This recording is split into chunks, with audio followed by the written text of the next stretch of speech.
All right, everybody, welcome to this Monday edition of the Leadership Blend with your host, Ricardo D. Rice, and my correspondents, Jazz. Double R. All right, so Simone is out, so we definitely miss Simone. Shouts out Simone, and I hope that P feels better.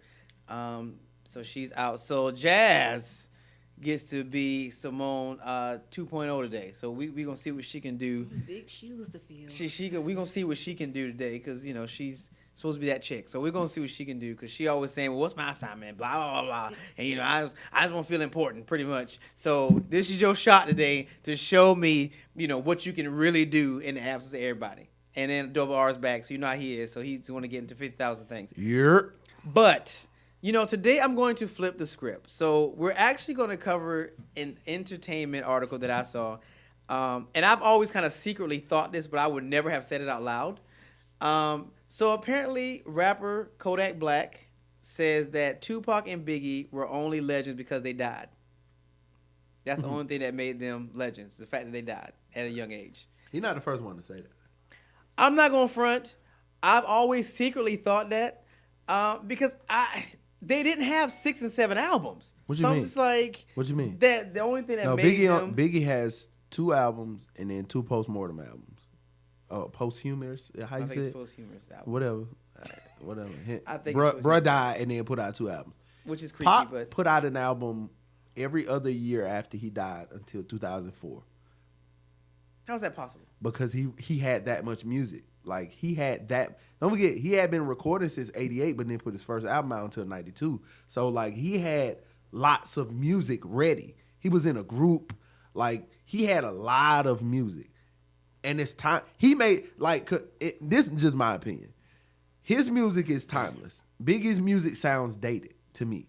That's because they used to throw in timestamps, which is funny because when you listen to, because I love 90s music, so when I'm listening to songs, I usually remember the time frame anyway because they're all associated with different points in my life. But it's always funny when you hear Bad Boy because they always rep the year. So when I'm listening to Trippin' by Toto, this is like Bad Boy, 94. I'm like, oh my God, this song came out in 94. So they constantly do that. But Biggie, them have a lot of that in his music too. Or you get the 90s feel from it. Or they was telling you, for the 9-5. And I'm like, come on, cut. Like, oh, come on. That's the when you hear Back That Thing Up when they say, oh, yeah, for the 9-9 and the 2000. Store. That for the 9-9 and the 2000 though. Like 9-9 and the 2000 where it was at.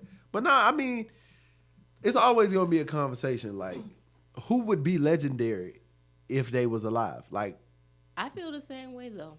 I feel like that too. But people come from my throat because I was born in 97. I don't know what I'm talking about. But I was graduating high school at 97. You don't. It's okay, but you don't. But I personally feel that way, and I feel that way about certain other artists too. But I don't want the Beehive to be under my comment section. Nah, actually, I want to hear this. I feel like she's great and all that, but I just feel like personally she's not all that what people make her to be. She's a very hard worker. Yeah, I give her all that. Oh, we talking about Beyonce? Yeah. She the GOAT. But her music, to me, it doesn't do anything for me personally. That's just how I feel. And I feel that way about Jay-Z, too. So I you're feel a like Rihanna fan? I like Rihanna, but I won't say I'm a fan of her. I don't think I care for, any female artists like that, to really? be honest. Yeah, none? Not for real, for real. What is for real, for real? Like, Beyonce I'm not going out to go buy your CD or download it on my phone like that. I'll listen to your songs every now and then, but I just don't think I personally care for any female artists like that. And none? None. Across the genre board, none. Across the... No. So who do you listen to? Who do you like? I like to listen to Drake, and I like Kanye West's old stuff and stuff like that. I just think I listen to a whole bunch of people, but somebody who's like my extreme favorite is Drake, and that's personally because his music does something for me. But I can say the same about Jay-Z. Drake? Yeah, I know. Drake. I was kind of thinking that. I was like... But I feel that way about Jay-Z. Drake? I feel like he has bops and all that, but the way people make him out to me, I'm just like... Nah, it ain't never did nothing for me. He a GOAT, though. I personally feel like Kanye West is born in 97. Hush. That's what we're not going to do. He was born in 97. But I've heard plenty of his stuff. Like, my dad is a huge Jay-Z fan, so I always hear his mess around the house. So you probably... How old are you, like 20? I'm 21. Dang, it's not like I've never heard of any of this music. crazy. Like, when y'all say that type of stuff, that's people who don't listen to those people. But, like, my dad is, 43. I've heard Jay-Z, Nas, all Wait. Your dad is 43? Like, 43 or turned 44, yeah. Oh, my God. I'm old enough to almost be your daddy. I'm almost 40. I digress. Carry on. That's just creepy. I don't know. Maybe I'm just the odd person now. I'm just like, it was No, cute. you're not. You just was born in 97.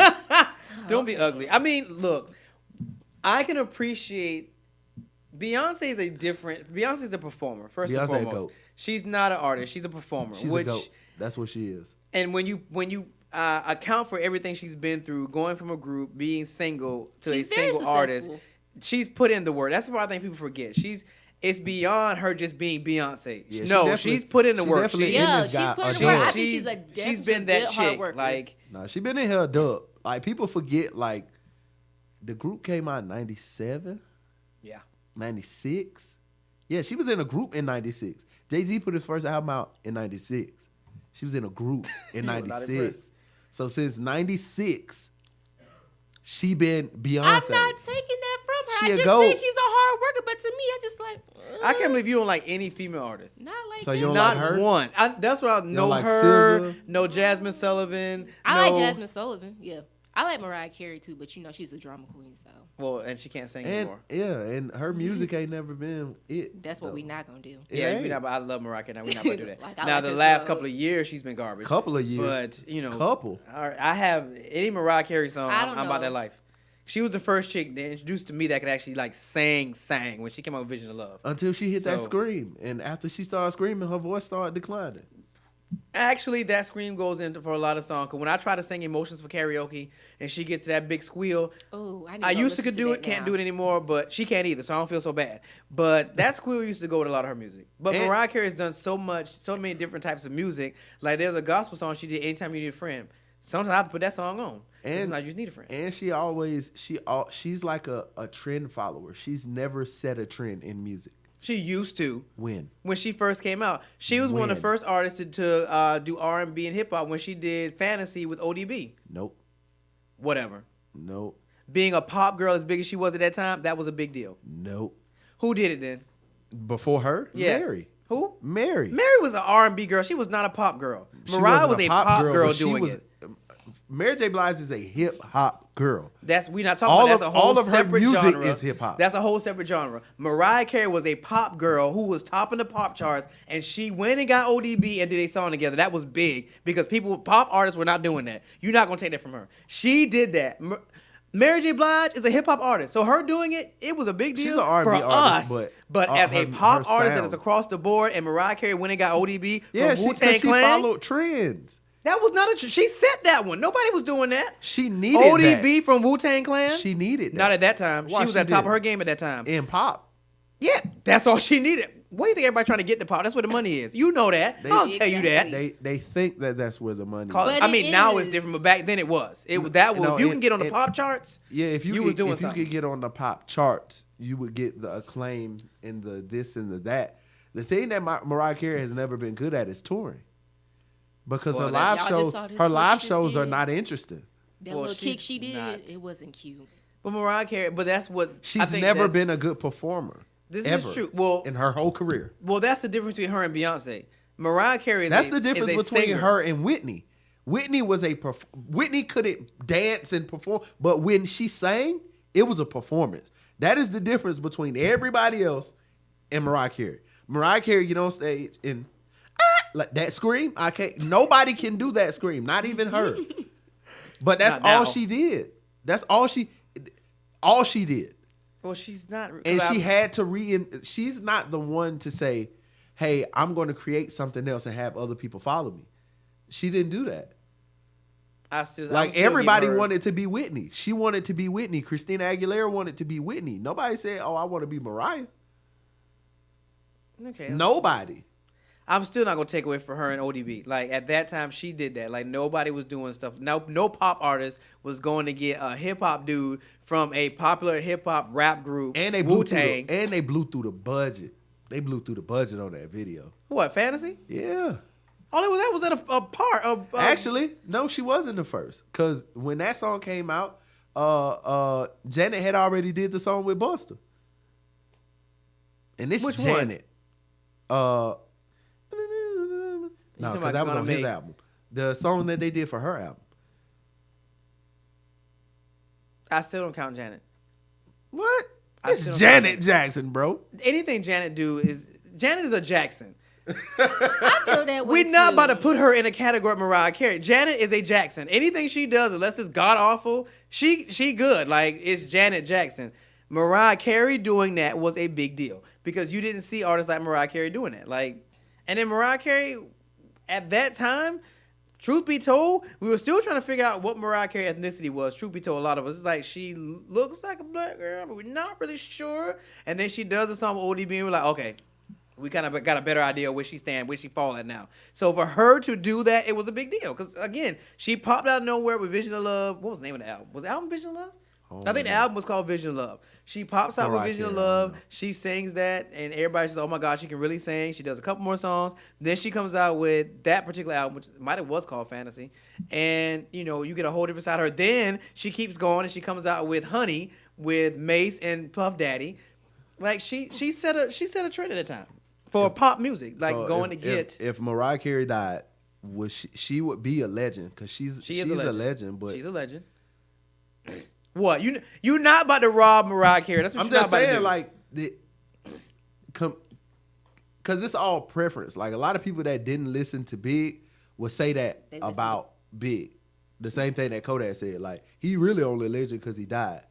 I feel like that's with anything, with any music, period. I just feel like people need to let people listen to what they want to listen to. But most people aren't legendary, like in life.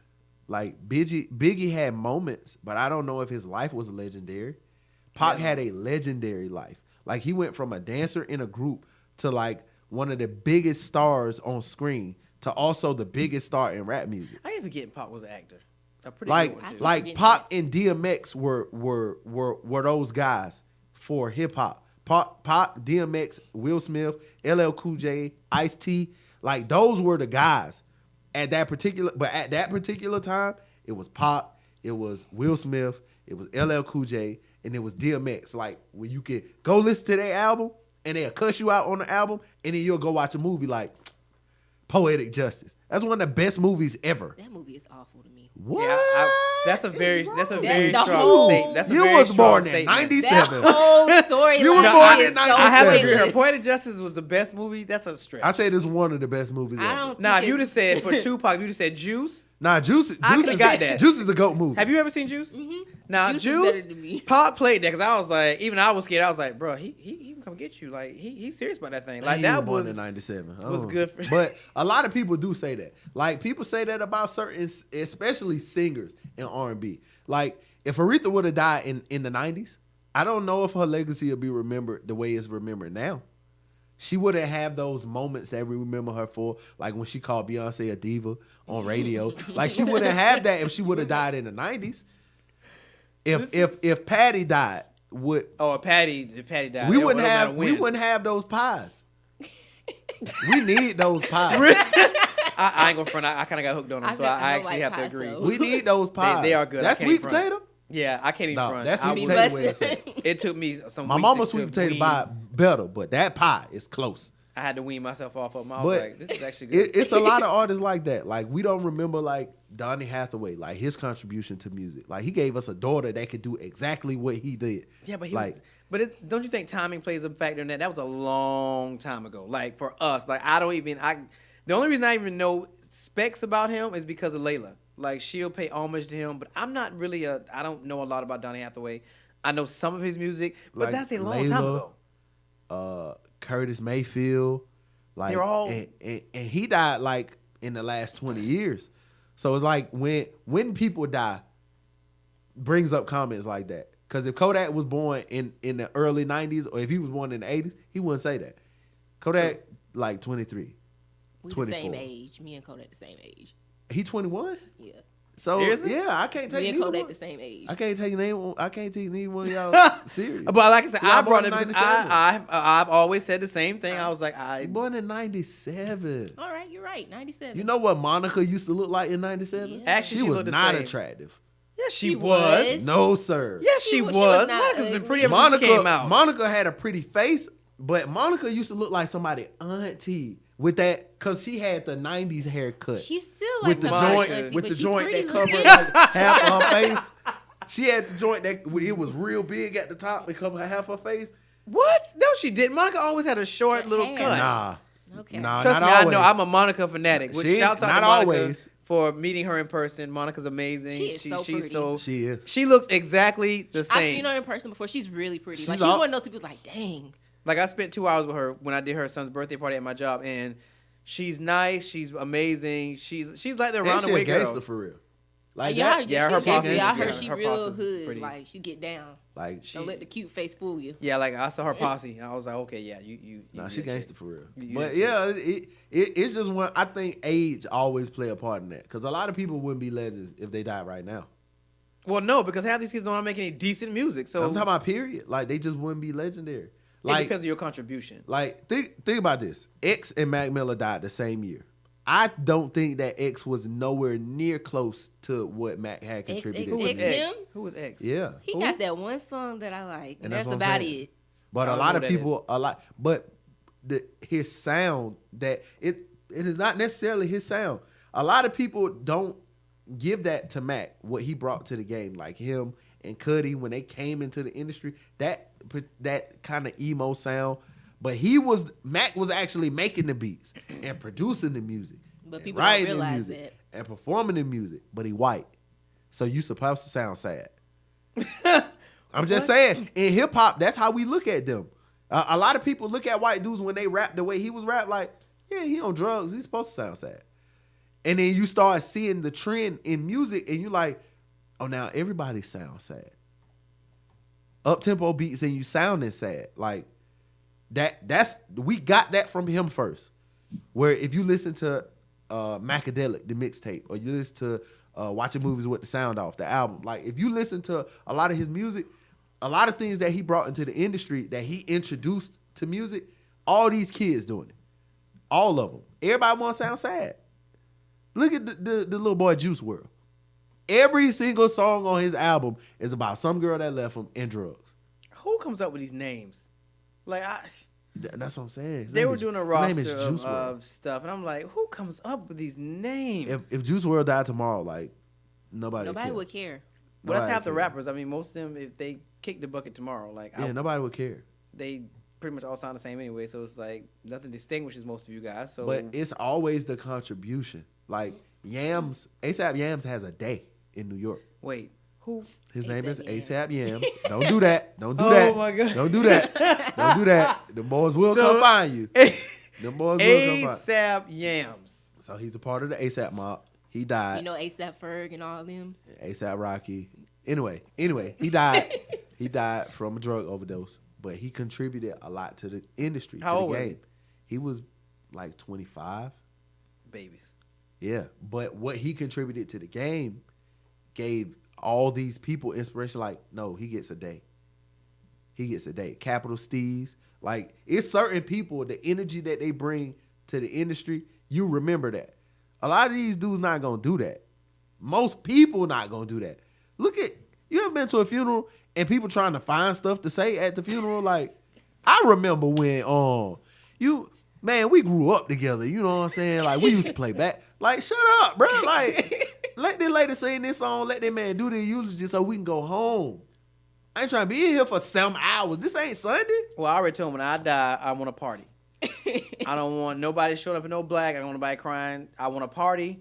I want to be sent off in style, and I'm gonna write out who I want to talk at my eulogy. That's about it. But yeah, I can't. I like Kodak. I can't take what you say serious because at the end of the day, like if Kodak would have been an adult or a teenager when Pac died, that opinion would be different. Yeah, I think that plays a role in it. Like, Age. if Kodak died tomorrow, we would care today. But I guess Like, the dang, question boy, is, Kodak sick. Kodak got shot. And then on Friday, we'd be like, all right, so y'all heard about what, like, people would forget. Nobody would care. Well, are we seeing a trend though? Because remember, Jacquees said the same thing about Keith, whatever his name is. Jacquees. Whatever his name is. He said the same thing with Keith Sweat and was disrespectful to Keith Sweat. About But him is being that the king of disrespectful R&B to Keith Sweat?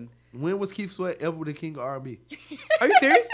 When was Keith Sweat ever the Are you king serious of right R&B? now? Are you serious right now? Because in the 80s, Keith Sweat was that dude. He was never the king of R&B.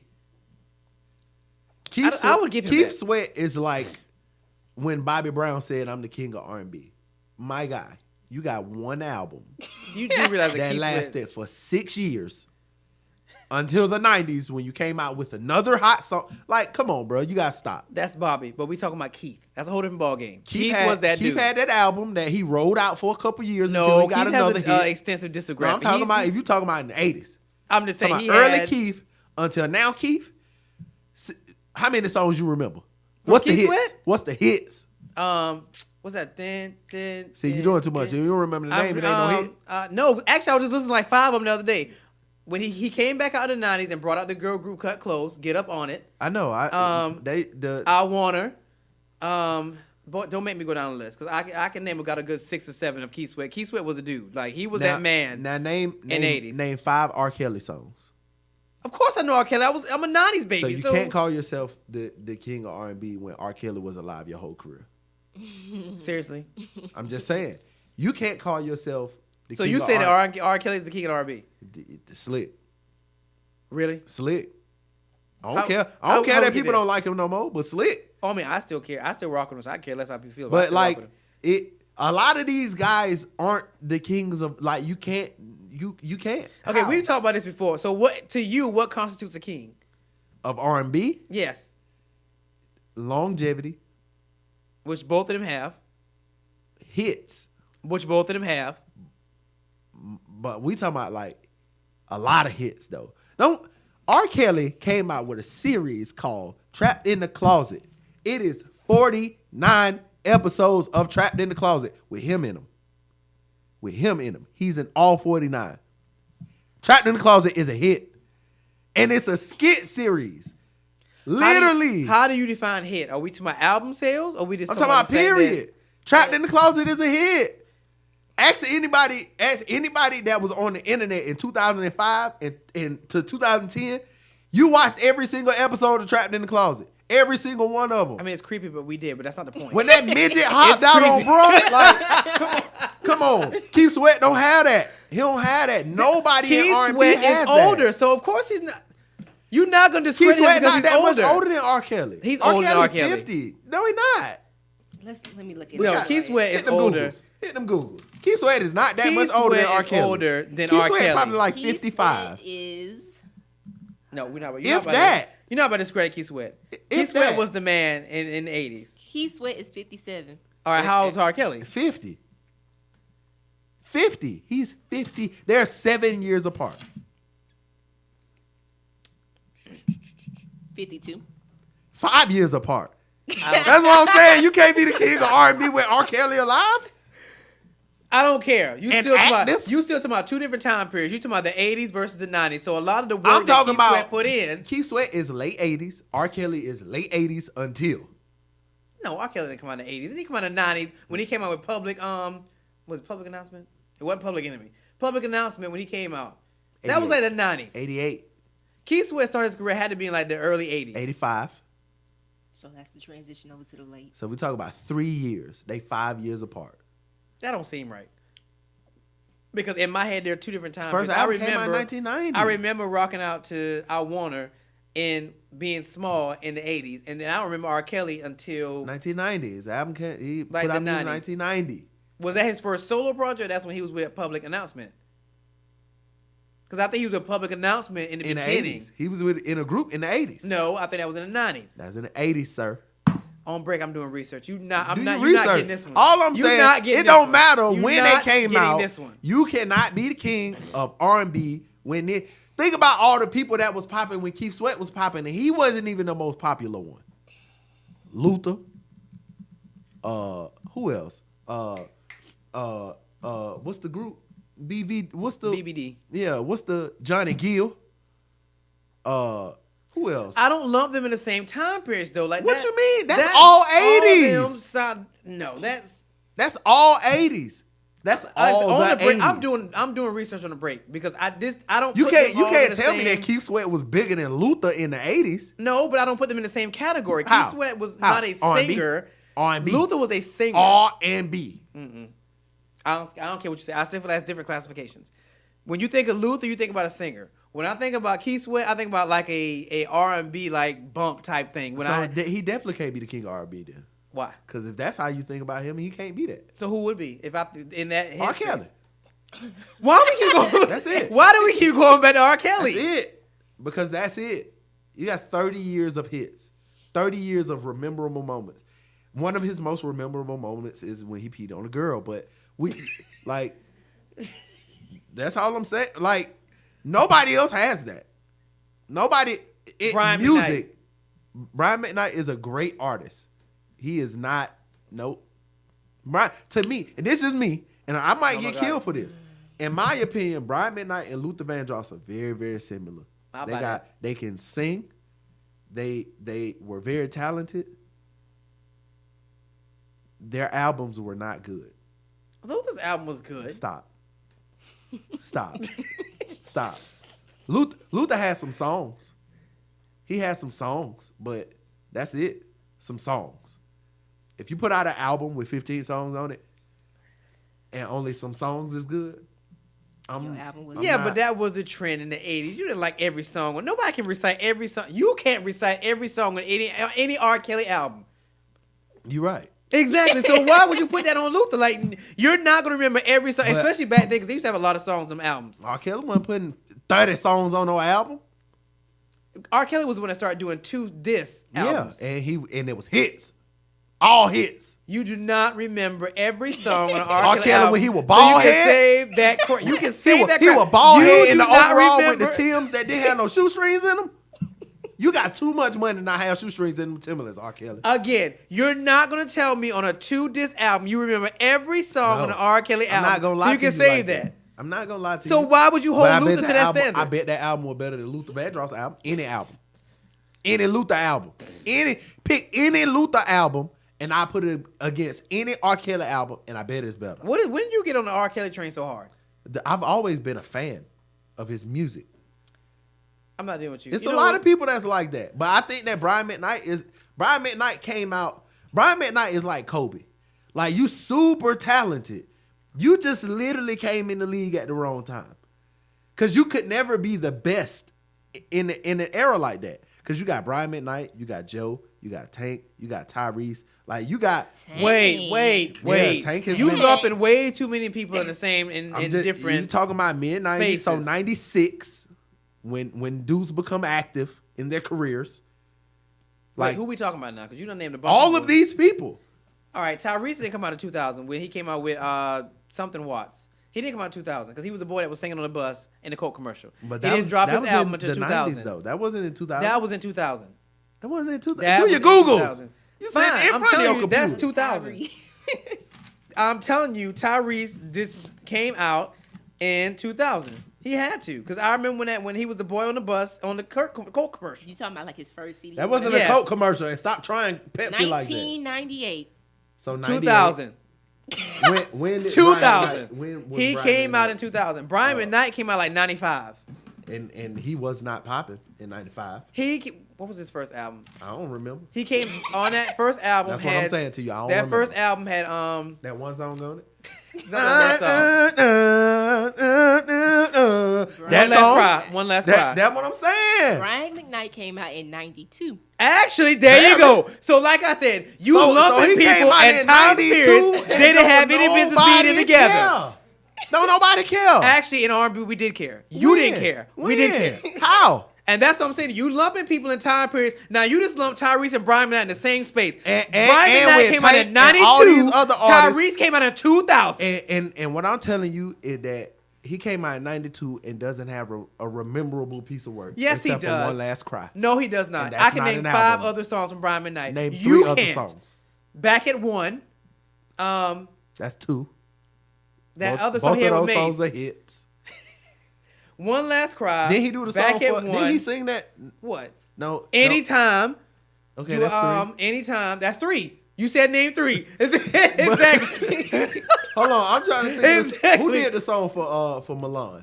I know he performed it at Disney World. No, that was Brian McKnight. He had a song called, I think, What Is Love on one of those Disney soundtracks. Yeah. I'm not gonna let you downplay these boys. That's pretty big. I'm not gonna let you downplay these boys. Because they put in the work. work. If you sing a song at Disney, it's not. That is a big deal, especially back then. That was a big deal. Wayne Brady was singing at Disney. Like, who else you gonna get? You just don't like to get credit. Thank you. And that's exactly what it is. He don't. You He don't don't. give He like nobody credit. A body of work that you remember.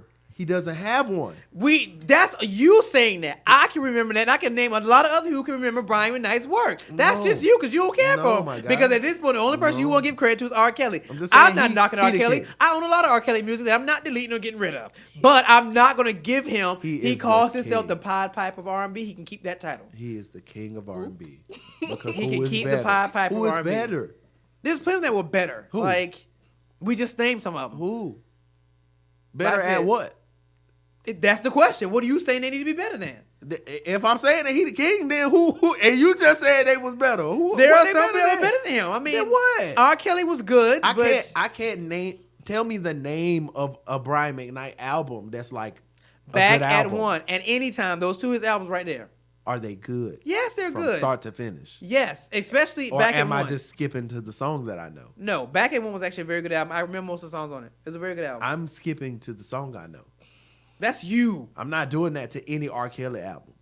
Every R. Kelly album was not a good album, sir. I have all his too. There were some albums I did do a lot of skipping. Thank you. I ain't skipped nothing. You are alive from the pit of hell. Who? On a 2-disc album, you gonna tell me you didn't skip songs on a 2-disc said album Chocolate that has like Factory 30 songs on Chocolate it. Factory was 2 discs. And you didn't skip songs? Why? Why would I do that? Why would I do that? I would step into every single song on that album sound like the step. Crap. And I ain't know how to dance. You are so full of crap. I'm just saying, if a lot of these people died, they don't have they don't got that. They can't be that. You can't be Kels. A lot of these people we naming, they are great artists, but you just came at the wrong time. You was Kobe. Brian McKnight definitely Kobe. Because if Brian McKnight would have came out in the 80s, like in the early 80s, he would have been Luther competition. Because Luther was that guy in the early 80s. Actually, I think I kind of agree with you on that. I think Brian McKnight would have lost, even if he came out in the 80s, because that's when boy groups were still big, and then the solo artists from those boy groups were big. So you had but then you New had Edition, Luther. then you get Bobby Brown spinoff. Luther. Then you got Luther. Gerald Levert. Like, you talking about certain people that, like, had it for real. Brian McKnight had it, but, like, he was Kobe. Like, think about it. Kobe came in between Jordan and LeBron. I don't know why you keep using these sports references. I don't know what none of them mean. I'm just saying, like, you came in between some of the greatest players ever. You came, like, Kobe. Wait, so you saying Kobe not all that? Is that he's one of the greatest players ever, but he was never considered the best player in the league when he came in the league. Oh. Like, he got 2 MVPs, 3 MVPs. You played. It took until he retired for people to start saying that. And you played 20 years. So on that note, we're gonna take a break because I don't know what y'all talking about. So we're gonna take a break, and when we come back, we'll get into current events on the Leadership Blend with your host for Cardi Right. Kobe played 20.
Tonight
Love me down.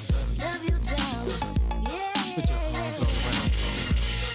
I want you, boy. Yeah, that's well. Need you, boy. Ooh, baby.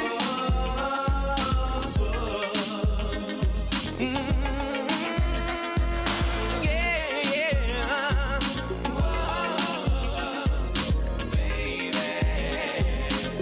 Ooh, I can't wait, baby.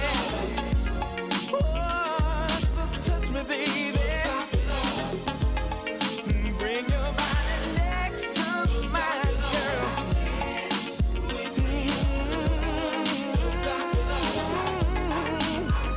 I wanna run my fingers through your hair tonight, girl.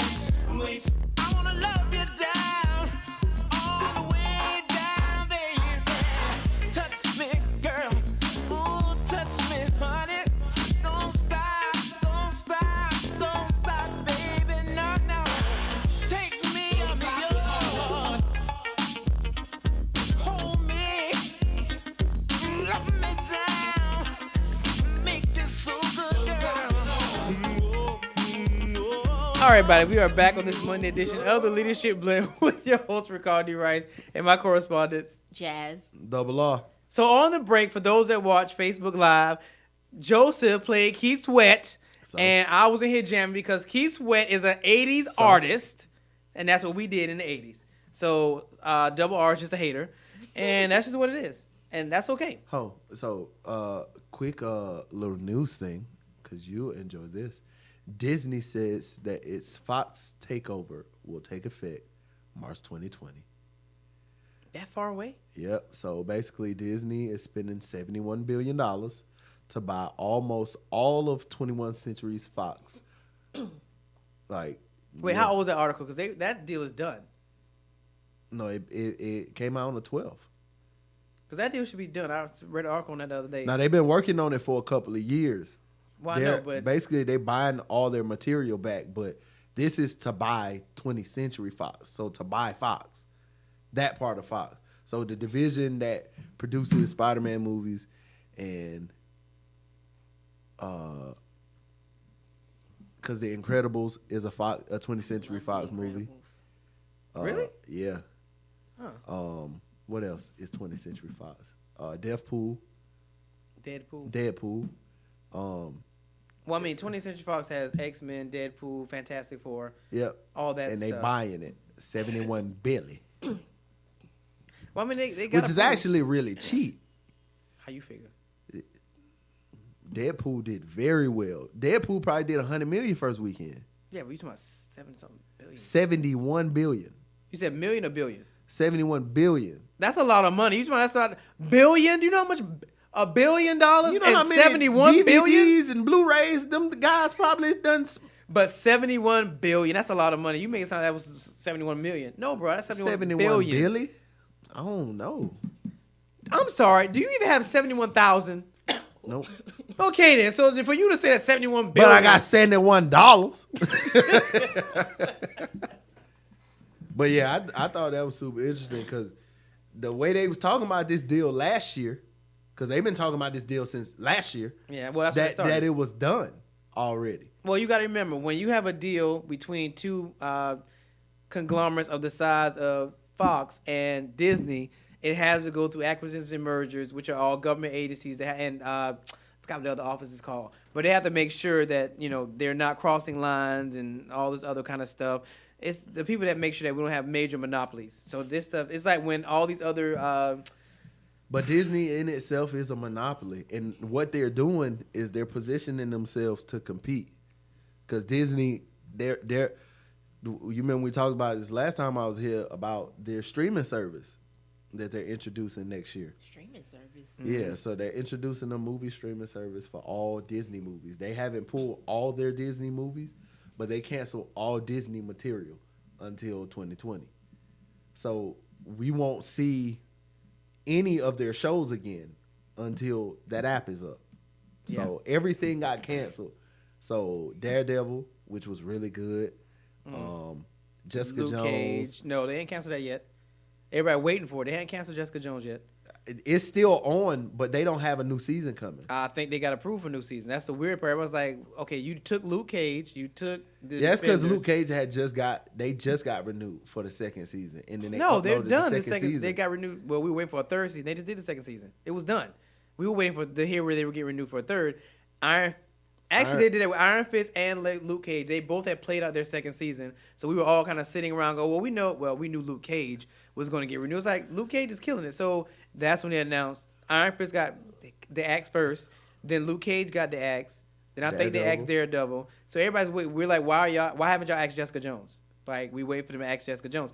But I mean, if I we're think honest, that it might be a Fox thing, and that might literally just be a Fox thing. So then that'd be weird though, because she was in the Defenders, which would put them all in the same basket. Yeah, but you would pull her show last.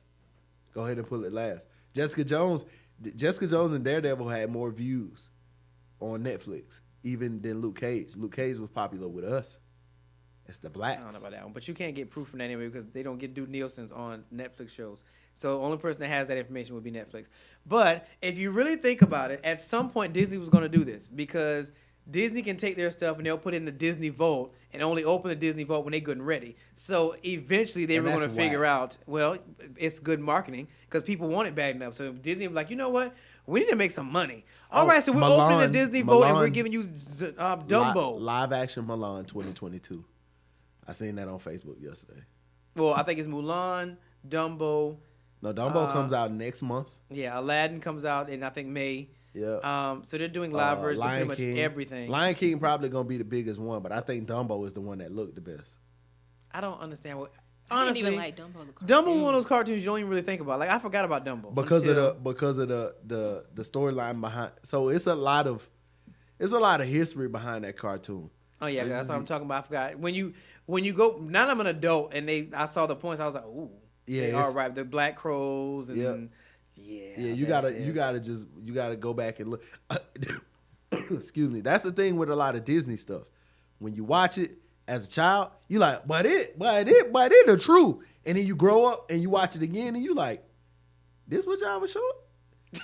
It's still good, but you start seeing The and undertones. realizing, They're undertones. like in Hercules, they're remaking Hercules too. Like that's No, I love her. They didn't leave Hercules alone. Like, Well, I own Hercules. because the last Hercules that they did with The Rock wasn't a Disney movie. Wait, you talking about a live version or a cartoon? It's supposed to be a live version. Oh, I don't care about that. As long as they don't touch cartoon. But I don't know if they're going to do the cartoon because they're bringing a lot of the cartoons to live action. So when they did it, the test was Mowgli. That was the test. And when Mowgli, they released the same movie twice. Yeah, So they did The Jungle Book, Yeah. which was a great movie, and then they did Mowgli, which is the exact same story, but they did it for Netflix. Yeah, but I said And they didn't put it released on. both, and they both did well. So they're like, okay, let's try this again. Let's see how people react to us re-releasing this content that you already own, but we just go live action. Like that's all they throwing behind it, live action. Just like and it just shows you like the entertainment industry it sucks for real right now because they don't have any new stories to tell. Black people have all the stories. They can't tell our stories because when they tell our stories, they make it light skin, and it don't be us, or it's a slave movie, and they know we'll go watch it. I think people getting to the point now they don't even want to see a slave movie. Yeah, true. That's not true. I hear people saying, "Oh, we're more than just a slave." You know, I'm starting to hear that. Well, it's going to they be a keep- harder sell because now that you've done a movie like a Black Panther where people see what we can do. Yeah, they show. Well, you gonna have a hard time just because you selling show us a our slave greatness movie. don't mean that people don't enjoy watching slave movies. Don't forget anything that shows black people getting treated bad. It always sells well How you figure? because it always sells well. You remember 12 Years a Slave? That was because of the historic value to it. But do you remember that movie? I mean, I didn't want to see because I'm like her. I don't want to watch slave movies. So the fact that The Roots has been re-released over the last 30 years multiple times, and they are remaking it. Roots doesn't count because Roots is a cult classic, so that doesn't count. But Anybody, when everybody's going to go But when see you Roots. remake it, and then you remake, because they're remaking Amistad again, so you can remake slave movies, and they sell well. Stories that we've already seen. They're not coming out and retelling new stories. Like Disney doesn't have many new stories. Like name the last original story that Disney Up, and that's a Pixar movie. But Yeah, other but you than know that, why that is. Like, they had to make they had to go so far back to make another Toy Story. We've been waiting on Toy Story 4 for 15 years. And they can honestly It's keep been this that long. Toy It ain't been Story. that long. Why it haven't been? When did Toy Story 3 come out? Toy Like Story like 2010. 2010. Really? It Yes. did. It don't feel that long, but it did. Wow. Honestly, I didn't think they were making a 4. I was surprised. I don't see what's the point of 4. I saw the commercial. I'm not impressed. I don't get it. I'm They're supposed to be I'm going looking for going the to see it. little. I'm bunny girl going or to see whatever. it. Oh, but you're a Toy Story fan, but you like nothing else. I am a fan of Disney movies. Have you guys ever seen Meet the Robinsons? Yeah. I did. I wasn't bowled over. It's cute. I wasn't bowled over. Oh, But I Disney love Meet the Disney doesn't Robinsons. have like new content, and it kind of shows you what we're seeing with our black directors and executive producers. The content that they're introducing is bold new content, and they're being put into positions where they're making other content look bad. So like I watched the D.L. Hughley when he was talking about Cedric the Entertainer. Cedric the Entertainer has been on 3 sitcoms that were long-lasting sitcoms on network television. He has the new sitcom, The Neighbor, which is Like you like said, I was gonna watch the it. number 3 sitcom on CBS right now. I was gonna watch that. I didn't know that the numbers were that high on that show. But when you think about the dynamics of the actual show, it's a black guy that lives in the neighborhood and a white guy moves in that neighborhood. That's the premise of the show. Reverse gentrification. So usually it's like we leaving the neighborhood because they're moving in. No, the white people leaving because we moving in. So it's the opposite. And then he gets a white neighbor, and you see what those relationships look like when a black guy and a black wife lives next door to a white guy and a white wife. And if you don't live in a neighborhood that look like that, you don't know what that look like.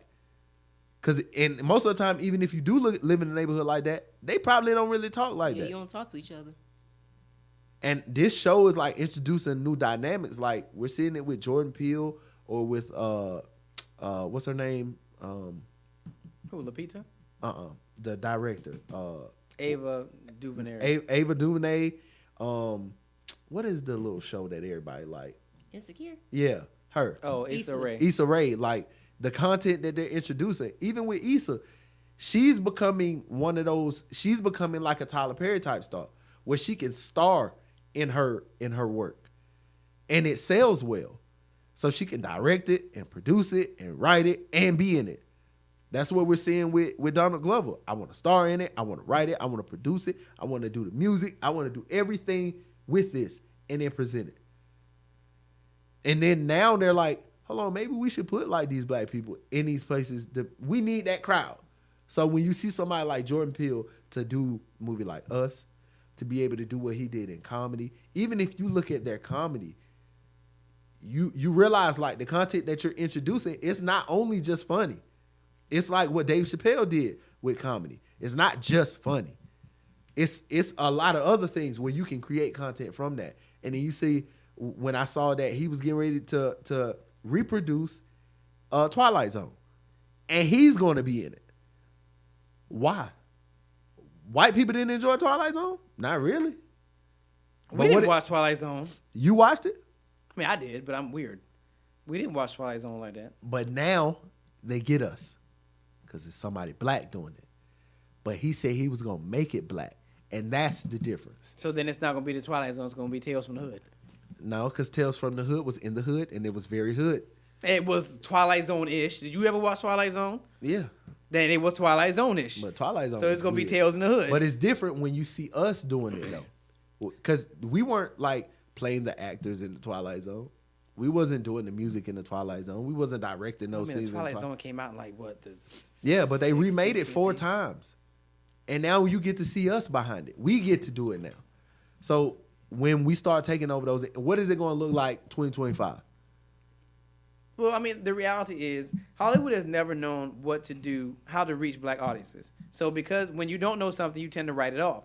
So they wrote it off. It's like, well, we don't know what they like. Actually, it was we don't know what they like and we don't care what they like because they don't have any money. Then you see little spurts and stuff, and then Tyler Perry shows up. And the people that they've like, these people will never go see anything. We don't know what they like.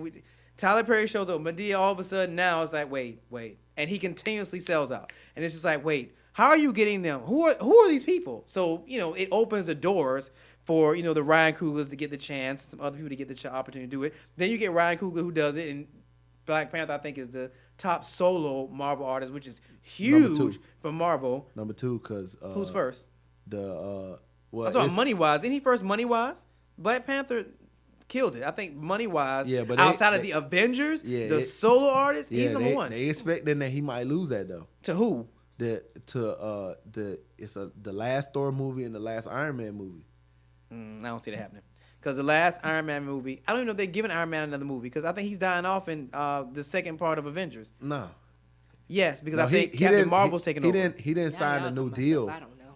He didn't sign a new deal yet because they still have 2 more movies left, or 1 more movie after Avengers. They have another movie, Endgame Part 2. So they don't have. He's not done yet. He didn't know if he was coming back or not. But I'm like, my guy, if you can make $1 billion for just doing a movie, I'm be in that movie. Yeah, but I don't think Iron Man's getting a 4th. I don't think he's getting a 4th. I think they're done. He did 3. I don't think he's getting a 4th. Thor, the second one, third. The third, they already had Ragnarok? 3. I actually like Ragnarok. I don't think a lot of people did. I actually like Ragnarok. It was different because it was actually funny, which I didn't expect. But I don't think they're getting 4th. The thing about Ragnarok is it's a part of Thor's story that is very specific to the comic book.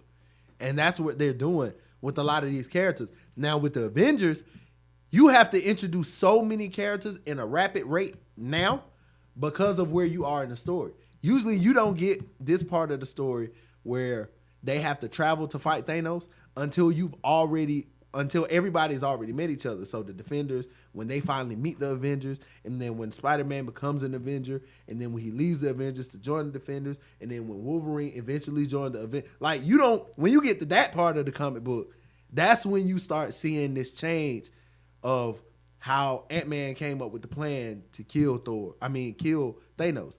And then it ended up backfiring, and then they end up meeting Galactus. Like, it's a lot of it. They have to introduce so many characters now. Like, look at how many characters they killed in X-Men. You can't kill everybody, bro. Oh, that was so terrible. Marvel, I need y'all, once we're done with the Avengers, which Endgame should pretty much put us there, I need y'all to start with X-Men. Because 20th Century Fox destroyed X-Men. Like, they kept killing off characters. Then they revamped the whole thing with Days of Future Past, which was great. They did a very good job. Yeah, both of those. Then you give good. us Apocalypse, which was okay. Now we're going to see what they do with Phoenix, which I don't have high hopes. I just need Marvel to take over. And that's a solo movie, but her story is very particular to what the story looked like going towards Avengers, because it's just a lot. It's just a lot. But it just shows you, like, what we do to industries when we really get in there for real. This is what we saw with music that we don't see on the business side of music. What we make that look like. We can get in, we can do all the shows, we make all the money. But when you're talking about, like, owning the company, like, that's not us. We'll never put the money up. We'll make everybody a whole bunch of money. We'll never put the money up.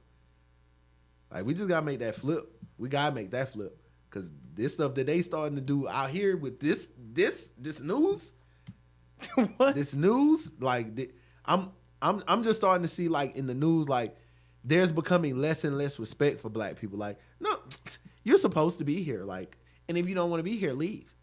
Like, when I hear white people say that on the news and nobody say nothing, I'm like, so where the gangsters at? That's all I'm saying. Like, where the gangsters Probably at? chilling with the same ones you asked about in Chicago when all that was going on with R. Kelly. Where the gangsters at? Club. It's no way that, and I hate it when people be like, but you can never say that to my face. She said it to your face. And 40 million people seen it. Or however many views CNN and Fox be having a day, all those people seen it. Nobody say nothing about it. Black lady sitting on the couch like, yeah, you're right. Yeah, you're right. The U.S., we were the first to end slavery in 150 years, and we don't get any credit. You put that many people in... Come on, cuz. Like, y'all didn't even have to come over there. You left home to go over there to come back home. I'm not dealing with you. All right, so on that note, we're going to take our second break, and when we come back, we'll have more on the Leadership Blend with the host, Ricardo D. Rice. Look at white folks. Well,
right, everybody, welcome back to this Monday edition of the Leadership Lab with your host, Ricardo D. Rice, and my correspondents. Jazz. Double R. Some album called U-Turn. Come on, Brian. Oh, I remember U-Turn. Come on, Brian.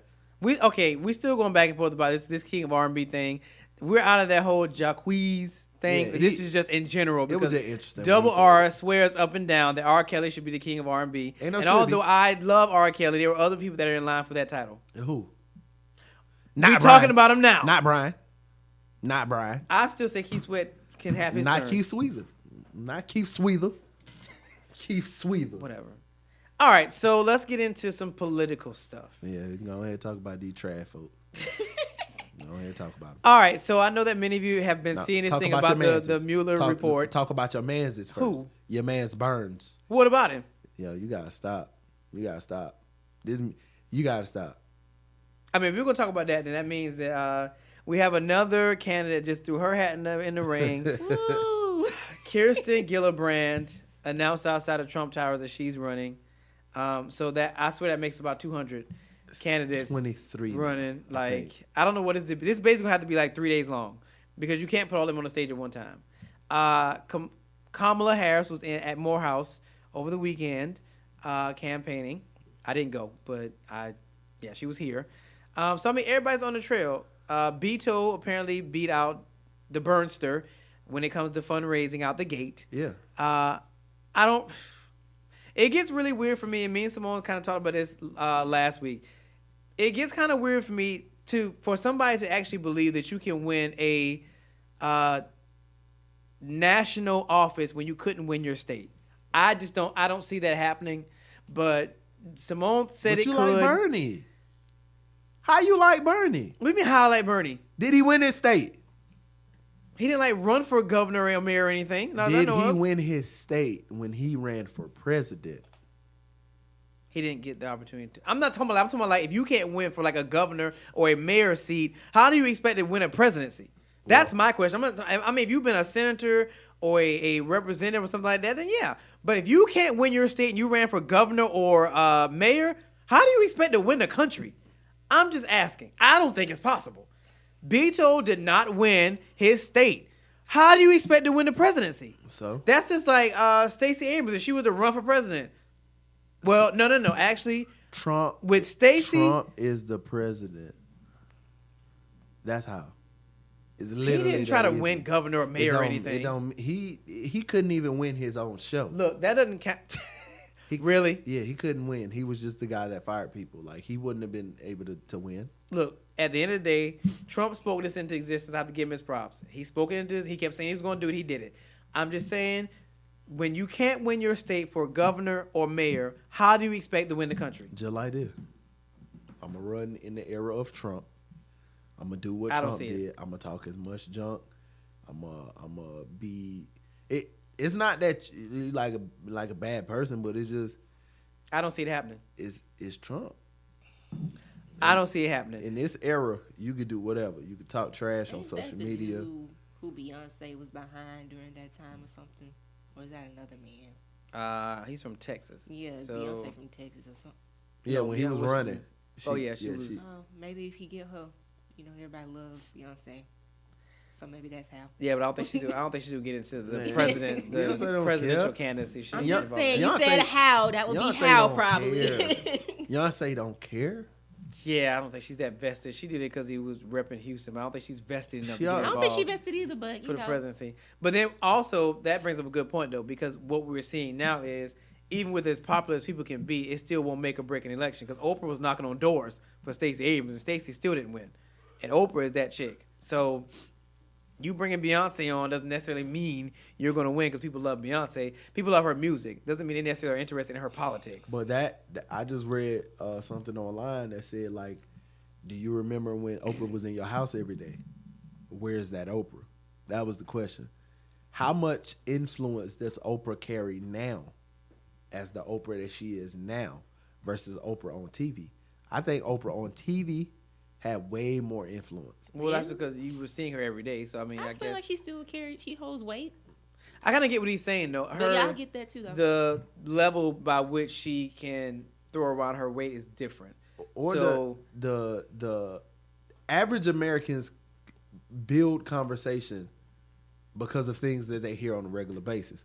So people that watch Fox News, when they get into rooms where they know other people might watch the news and they get ready to have a type of conversation, they just bring up points that they heard. They might not necessarily do the research, but they'll bring up points that they heard. The thing that what she did with TV is like what Geraldo did with TV, or like when you can have a lot of people not necessarily like she did it. Sally Jessica Parker did it.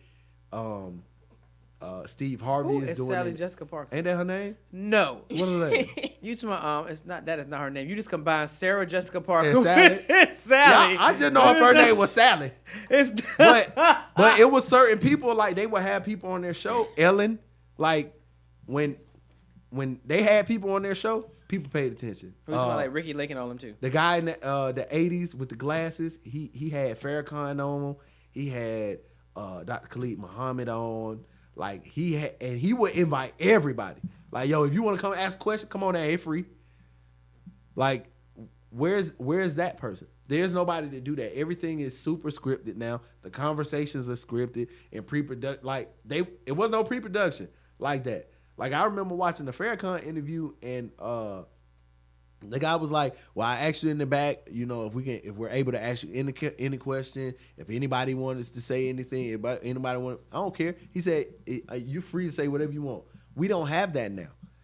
What we do have is anybody free to say whatever they want, I was gonna and say, they're free to say have whatever it. they want in pre-production and on TV, and it's still all scripted. So, like, where is the person on TV to say, "Hey, I want to have real conversations"? There's a lot of people that say, well, that's because people transition out of TV onto YouTubes and Periscope and Twitter. There's so much noise. Like trying to get above the noise to be heard. But that's what's making it difficult for this Democratic Party. There is no when you watch Andrew Yang, or when you watch the Cory Booker interview on Breakfast Club, or the Kamala interview, or the Bernie Sanders interview, and the first thing they say, it's better for me to be here and to say what I got to say than to go say it on Fox News. Because people are tuned into you. When you hear people say that, it just shows you our power as black people, what we have, what we can do. Imagine the Breakfast Club. I mean, it's on Revolt now, so it is on TV now. But imagine if something like that was more mainstream. We've never had anything like the Breakfast Club be mainstream, ever. Like, it's a lot of people that get online and get on TV and they do their thing and they think it's cool to talk about a little news. My God, that's scripted. What the real sound like? Like they had the dude that used to have the news show on TV One, the little fat dude, Roland Martin. They had him on there, and I had forgot he got canceled. I forgot. Well, that's because TV One It's TV One, and you believe that being on an off-brand BET channel made sense for you. I forgot. When you do the research and you realize he was on that channel for a long time. Oh, Roland Martin? Yeah. Yeah, I mean, it was but you get into, it's the age-old mindset that people have that black folks are not that vested in politics. That's not necessarily true.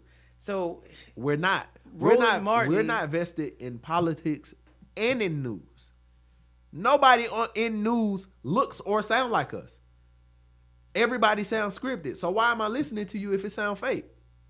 If it sounds like you lying, I don't want to hear it. Yeah, but then people started adding news outlets and start adding different outlets or different little undertones to kind of get people interested. Yeah, you just put a black person there. No, they even with the slang they use. Why do we love Angela Rye? Because she sound like us. I don't even know who that is. Come on, bro. She sound like us, and she can go to Fox News and go to CNN and sit down and talk that junk with them. Why do we love Michael Eric Dyson? Because he sound like us, and he can go sit down with these folks and have those conversations. Why do we respect Boyce Watkins, but we don't like him? Because he go there and he talk like them, and he sound like them, and he talk to them the way they talk to each other. No, we need Michael Eric Dyson to go have those conversations. It's a lot of people that we enjoy like that. A lot of people don't like certain people. A lot of people don't like Umar Johnson, but when you listen to what he's saying, like, you got to respect it. That's the doctor guy? Yeah. They don't like Brother Polite. But when you listen to what he's saying, you can't argue it. A lot of people don't like Farrakhan, but when you listen to what he's saying, well, Farrakhan's changed over the years because Farrakhan used to be a diehard Muhammad this, Muhammad that. he's now always you hear him he's talk always about, he's always been that's the reason why he got I guess you would say exonerated from the Muslim community, because he's always believed he's always been that guy in between the Muslim teacher and the Bible. He's always been that guy in the middle. And they like it's one or the other. And Christians like it's one or the other. well, technically, But he talked like us. Like when you go back and you listen to and you hear a dude, his name is the Honorable Minister Farrakhan, and you hear him cuss somebody out. Like for real. It's a famous video when he talking about the age of the internet. People being so in depth in internet and they forgetting what people are doing in their neighborhood, and it's on the internet. Like people can come through your neighborhood, shoot your neighborhood up on the internet, but you're so scrolling on Instagram looking at some girl twerk that you don't even see that 10 people just got shot in your neighborhood, or they just locked up 8 people in your apartments. You don't see it because it's twerking. Just, hey, she twerking? Sure. She twerking too? But when you hear him say it, and he's supposed to be the claw, however people say it, that's how we can enjoy people. Like there isn't anybody like that for this generation. well, It's like that if you're between the ages of 18 and 24, you like, nah, bro, talking that talk. Cause for me, I'm 30. Everybody that I pay attention to are 30 and up. Polite 36. Farrakhan is 70.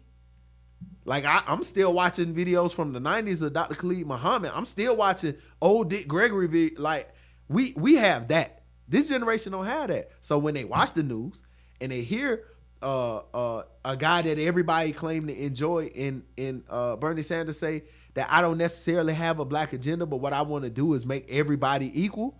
Come on, black people don't want to hear that. well, that's a very vague statement. It's a very vague statement, but But that's okay. your man's. That's your man's is in but them. it's the same. The question has become, what is the black agenda? What is supposed to be on it? What is supposed to be on the black agenda? Who sets it? What is supposed to be on the black agenda? So, do we even know what's on the black agenda? Because I was know- sitting here, I I know was what's like, on I don't your know what's agenda. on the black agenda. I know what's on your agenda for black people. Give them $15 an hour. What they gonna do? That's what people in general, you dirtbag. What they gonna do? Well, when you say the black agenda, at one time there did need to be a specific agenda that catered to African Americans, and In years what? ago it was like things like affordable health care, which is now a generalized issue. It's always but been it that. was things like that, housing and urban communities, stuff like that. It needed specific avenues and specific game plans to ensure the success of these socioeconomic downtrodden individuals. It's not necessarily the same thing now. Because so they would argue that the same way that you can have those same conversations about black people, you can have those same conversations about poor white people. well, now you definitely can. You've always been able to have it, but it wasn't acknowledged because poor white people aren't supposed to be poor white people. They're supposed to be average white people, and they're supposed to be poor black people. And then you realize that poor white people are actually poorer than poor black people. It's a problem. So now it's becoming a thing where it's like everybody, no, and not everybody, because black people have on average, we've always been poorer than most people. But now you're starting to realize like poor white people are poorer than poor black people. So how poor is poor? Look, like when you argue minimum wage or you argue how much money people, the first thing they do is how much do you make annually, right? Well, on average, most Americans earn under $75,000. Under $75,000. If you earn under $42,000, like you struggling. And if you own under $40,000, so 42, you struggling. At 40, that's the poverty line for America.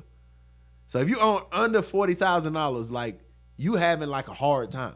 Well, most black people on average in this state don't make that kind of money.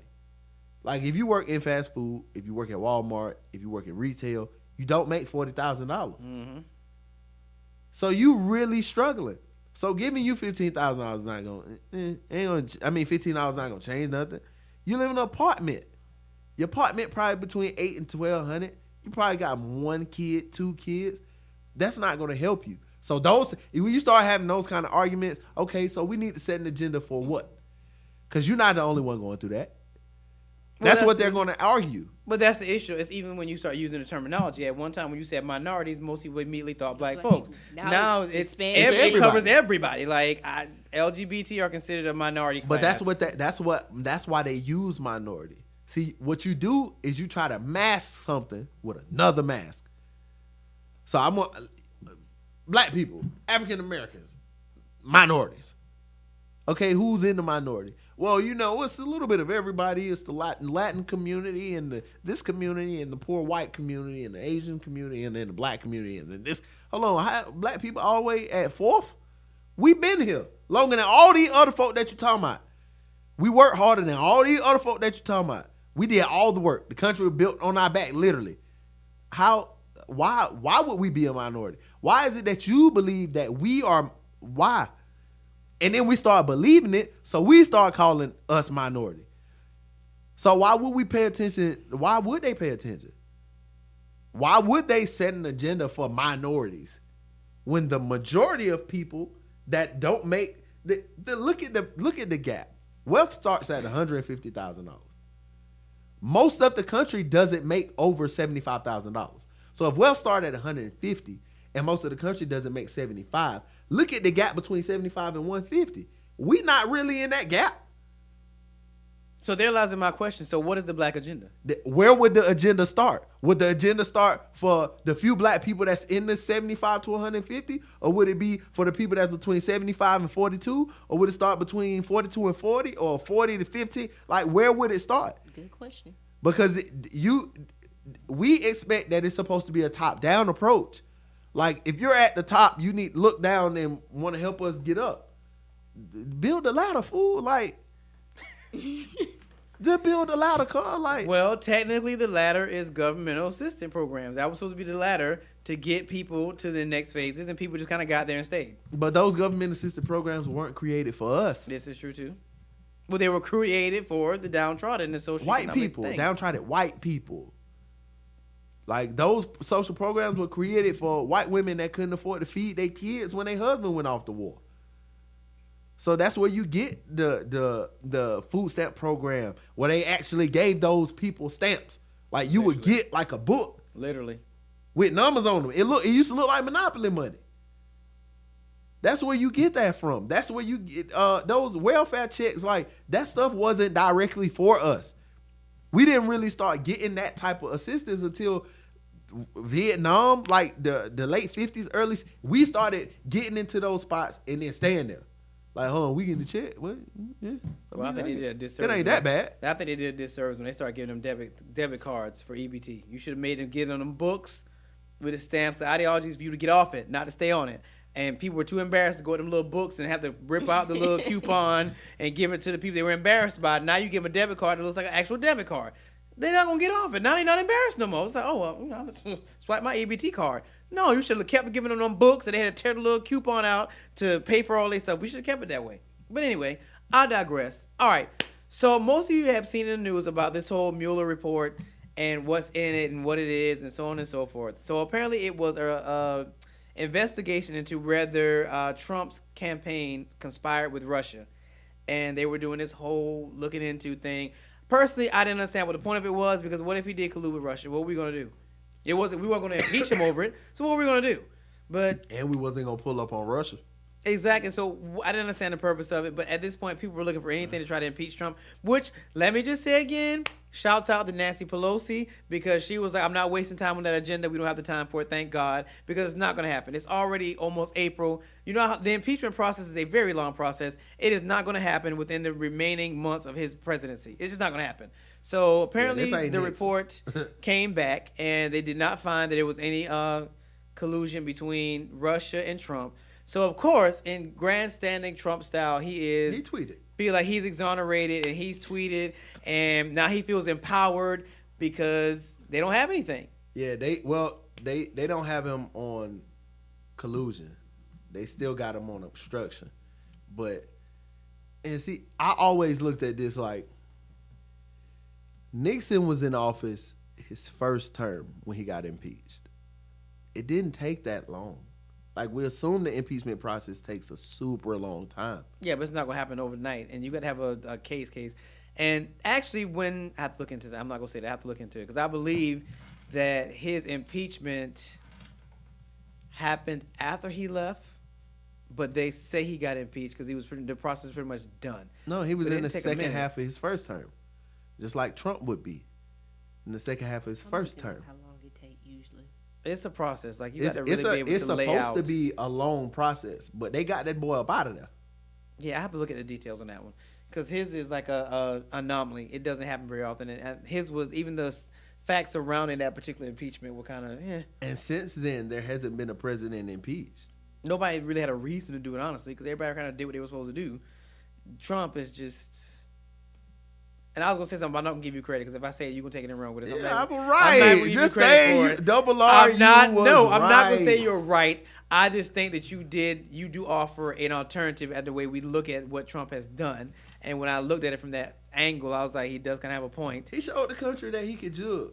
He showed the whole That's country not exactly like. what I was But I'm just saying, like, look at the jug though. I'm a business guy. I've lied about how much money I've been worth my whole career. Like, even when I was broke, my dad had shit. Like, I could spend my net worth and just call my dad. Typical white guy. I'll call my dad. Shut up. Like, don't make me call my dad. Really? Trump is one of those guys. He blew his net worth and he called his dad. His dad wrote him a check, $500 million. Blew it. Spent it in '89. I was born that year, so I know that. Spent his net worth in '89. His daddy gave him another $1 billion. Like, here, man, go figure it out. So between '89 and 2016, you've only made $6 billion. I'm confused. But I can't argue that because Warren Buffett been a billionaire almost his whole life. He only worth like 80, but 80 billion and 6 billion. It's a long way in between that. I'm just confused. This guy jugged the country. He was on a TV show where all he did was say, "You're fired." That's all he said. He's been saying he was going to run for president since 92. He said it again in 2000. He said it again in 2008. He said it again in 2000. Like, he been saying it. And then he said it, and he came and won. He's the first dude to get on stage and be confused about what the question was. Dude asked him a question in the debate. I'm confused about the question. Give me another question. I never seen that before, but he did it. This is that guy. This is the president. This that guy. So now we looking at everybody else like, what y'all gonna do? Y'all should really be scared, cause nobody's gonna beat him. And he making everybody look dumb.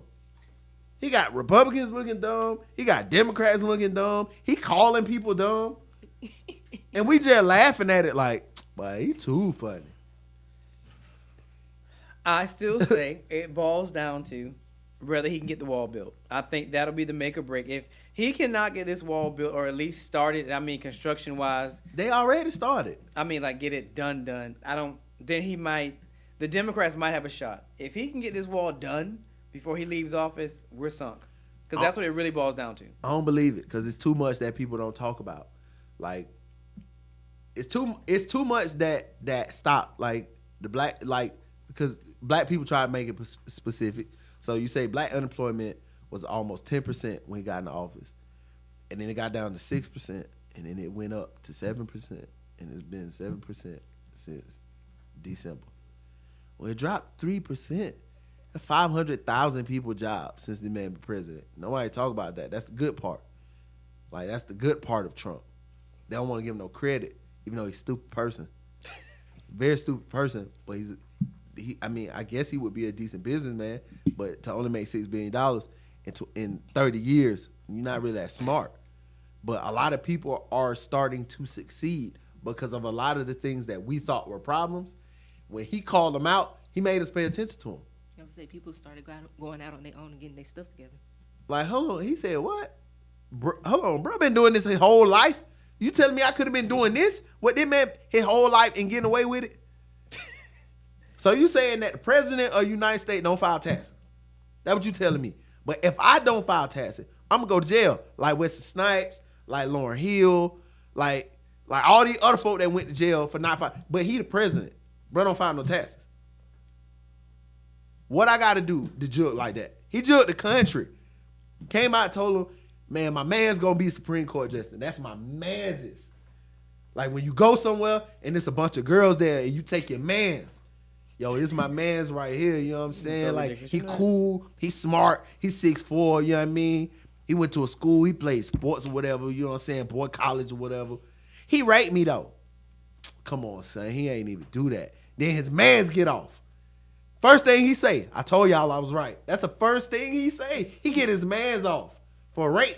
Now his man Supreme Court justice. Now they got the majority over here. It's starting to look real bad on the other side. Can't get nothing passed. Everybody looking at him crazy. Everybody looking at the Democrats like, bro, what y'all gonna do? We Republicans looking at Democrats like, hey, y'all don't got no ideas, bro. We want to help y'all. Like, my man, you know what I'm saying? Really? Like, even the people that was on Trump's side in the beginning, they like, yo, my man's is tripping. You know how you get when your homeboy get drunk?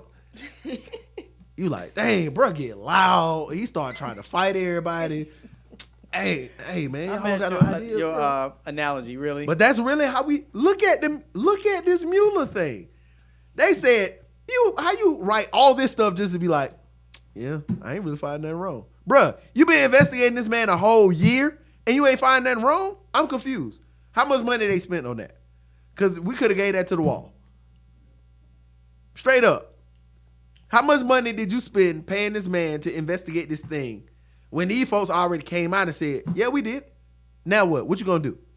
You gonna run up? We Russia. It too cold. Y'all ain't gonna do it. Really? I'm just look at it. You can't go at Russia head on anyway. It would start a whole nother world war. It too much.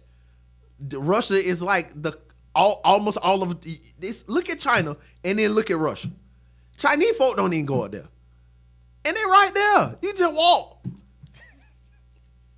You can literally just walk. It's just right there. Like we here, we can just walk right there. They not going. Well, Russia is very still communist. Their president is outside in the snow on a horse with his shirt off. Where you get that from? You ain't seen them pictures? These pictures from when Obama was president. Well, they showed the picture, and they still be talking about it. Like, this is our former president. Look at what America turned into. When Obama was on the bicycle, he had on the helmet. It's like, come on, cuz. And then they showed the picture of Vladimir on the horse with his shirt off with the chest hair. Like, this they do. This they do. Now we got to look at a picture of they do and Trump in the wind with his hairpiece moving. But they do got the fresh shape up and he's still on the horse with his shirt off. I know it's dumb cold there. I'm just trying to, it makes you look at this stuff like we really don't. I feel like other countries looking at America like, bro, y'all really don't know what y'all doing. Oh, I mean, yeah. Now at this point, like y'all wilding out. Like, what is like y'all? really? I think this is First got worse. elected, all those magazines, yeah. This is make worse. mockery out of This is worse than when Bush won. The second Absolutely. time. Like Bush won a second term. And people don't think that Trump gonna win a second term. The dude that said, God told me to go to Iraq. I mean, it's a conundrum, absolutely. But again, I still think it boils down to the wall. If he can't get the ball built, we might have a shot. If he gets that wall finished, it's over. Ain't no shot. Ain't no shot. Well, I'm holding out hope. Ain't no shot. The Democrats is like trying to shoot a 3-point from outside the arena. It ain't gonna, Really? it ain't gonna happen. It's not gonna happen. First of all, it's too many of y'all. Like, Literally. why y'all ain't have no meeting? Somebody should have sent a text like, "Hey, Carl, I'm gonna run this shit." Y'all should have flipped a coin, played paper, scissors, rock, or something. Why is it 23 candidates? I will say I don't understand what the objective is. Because if you present this many options, you're going to split the vote. Now, granted, we have to go down to a candidate, which I don't even know how we're going to do that. You have 23 viable candidates because in No, their they're own not. rights. No, they're not. I mean, in their own rights. No, Everybody, they're not. most of them bring something. No, they you know. don't.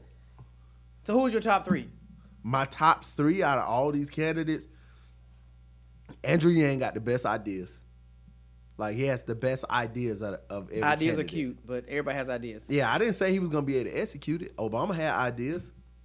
He won. What did he execute? All right, what's your other two? Who was the three? Sanders is too old, but people somehow like him. He would be the first independent Just to give win. him credit, okay? He would be the first independent Just to say win. the Burnster and just move No, on. I'm not going to say that. Just say the Burnster and move on. I think that he has a little respect from certain people. He could probably get a few things done, not much, but I don't think he'll live through it. That is so wrong. I I'm done sorry. told about- you Sorry, he 100. That is- People live a lot And- longer now than they used to. And I think that's it. I mean, You don't have a third one. no. Nancy's not going to run. No, she don't need to run. Elizabeth Warren put her hat in, right? Yes. I don't. She be having. She's a radical, but I don't think she can win. Like I don't think she can win. I think because she's an older white woman, and she that radical, I don't think she can win. If Joe I was agree. if Joe was running by himself, he can win the nomination. I think he has a chance to win the nomination, but it's too many. Like I don't think that's it. That's it. First of all, Joe's too quiet. He too cool. Yeah, Go he's on not a trip, bro. Just Obama been on vacation 4 times since he been not president. Well, Obama and Michelle, even when they were in the White House, they still did their thing and made sure they had family time and all that good stuff. So they're just multitaskers by nature. Joe is always on chill mode. All the time. He's on chill Joe mode. like that dude, you don't really know what he do. Like in the crew. Like he be like, hey bro, what your mans do? Bro, I don't even know, but he be having money all the time. Joe Biden one of them. He the dude like that. He's a wingman. I keep telling him that. Joe Biden is a wingman. Like he be like, you should vote for old dude because XYZ. But for him to be that guy, I think he the dude, like, you know, it's always a dude in a crew that got a crew. I think that's Joe Biden. Like Joe Biden, the dude that's not the coolest dude in his group of friends. But in the other group, But in the other group, like he the dude that got 2 group chats. Like he got the group chats with his partner them, and then he got a group chat with partners of his. You know what I'm saying? Where he the dude. Like they be like, hey bro, hit Joe, see what he doing. But Joe gotta hit his man. Hey bro, what y'all doing tonight? Like he that dude. Joe not the dude that call his other mans is like, he the dude that hit the group chat like, all right y'all, hey look, we should go pull up on what's the name, and everybody be like, but I wasn't even doing nothing tonight. They had plans, but they changed it because Joe called. But then Joe, when they don't respond, he got to hit the big dog and his crew like, hey man, what y'all trying to do tonight? And they be like, bro, we just chilling tonight. Bet I was thinking that, but like I ain't really know. He got that kind of potential where he like the dude in the crew that's cool, but it's the dude in the crew that's him, and then he got a crew. You know what I mean? He the dude in the crew that got a crew. he got an alter ego, is what you're saying. I don't know what Slick. he said. honestly. Like, I lost track. I don't know what he said. Yeah, but he the dude in the crew that got a crew. how does that relate to the presidential nod? Because with him, we know he has the experience, but he lost that nomination twice before. So you ran with somebody that can win. And then you was in that office, and we don't really know what you did. But your name is Vice President Joe Biden. Like, you gonna forever be that. I feel like somebody, if he won and became president, somebody would mistakenly call him Vice President Joe Biden. Slick. But he could win. He could win that nomination. And it's because out of everybody, he is the most interesting because we don't know anything about him. Like, we know he was a serviceman. We know he has a wife. He got some kids. He got some money. He's business. He don't really talk that much, though. And when he do, and you hear what he said, versus, because he's the dude that you usually read what he said, or you hear what he said because somebody else saying it. He not the dude where you got the video like, oh, that's compelling. You know what I'm saying? Where he on somebody's stage compelling the crowd. He not that guy. It's true. I haven't seen a lot of videos of him being on the road, running up or standing on stage and screaming out, vote Joe. Like, he not that guy. Vote Joe. Vote I Joe. hope he don't do that. Vote Joe. Nobody. Who does that? Bernie. Nobody does that. Bernie. Well, Bernie's old. He can get with whatever he wants to Bernie. get with. So I mean, All right, so how do you feel about him running with Stacey? If Stacey Stacey were to who? be his Stacey Abrams, they had a meeting. So the speculation is that Stacey and Joe might be on a ticket together. I don't know. Okay, on that note, we're going to take our third break. And when we come back, we'll have know. more and others like this on the Leadership Blend with your host, Ricardo D. Rice.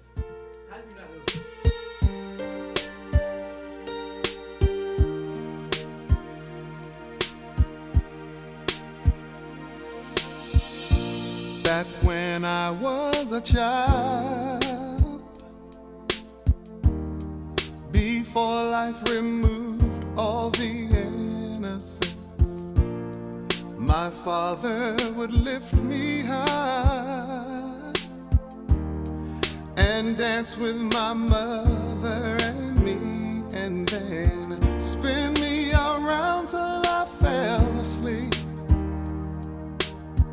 Then up the stairs he would carry me, and I knew for sure I was loved.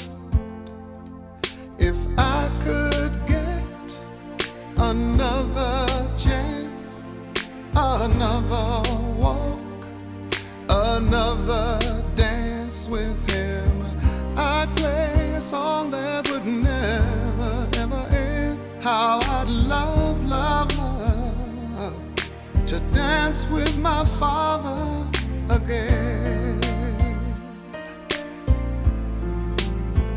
Ooh.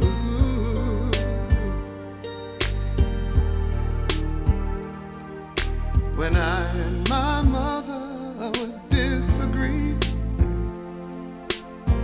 to get my way I would run from her to him.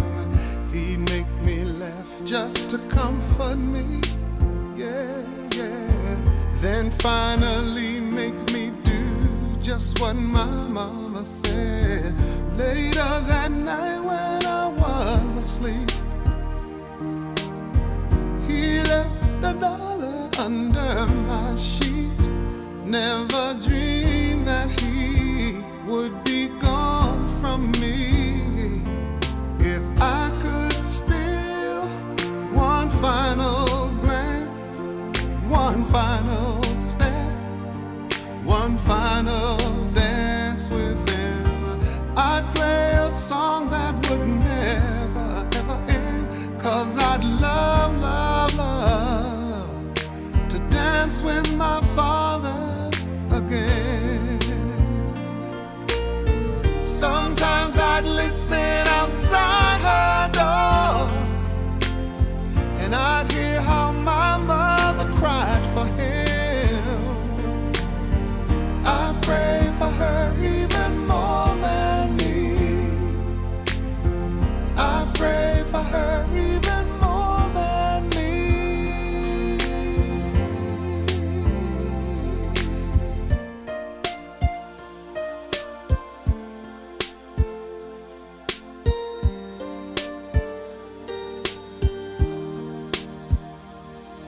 I know I'm praying for much too much, but could you send back the only man she loved? I know you don't do it usually, but dear Lord, she's dying to dance with my father again.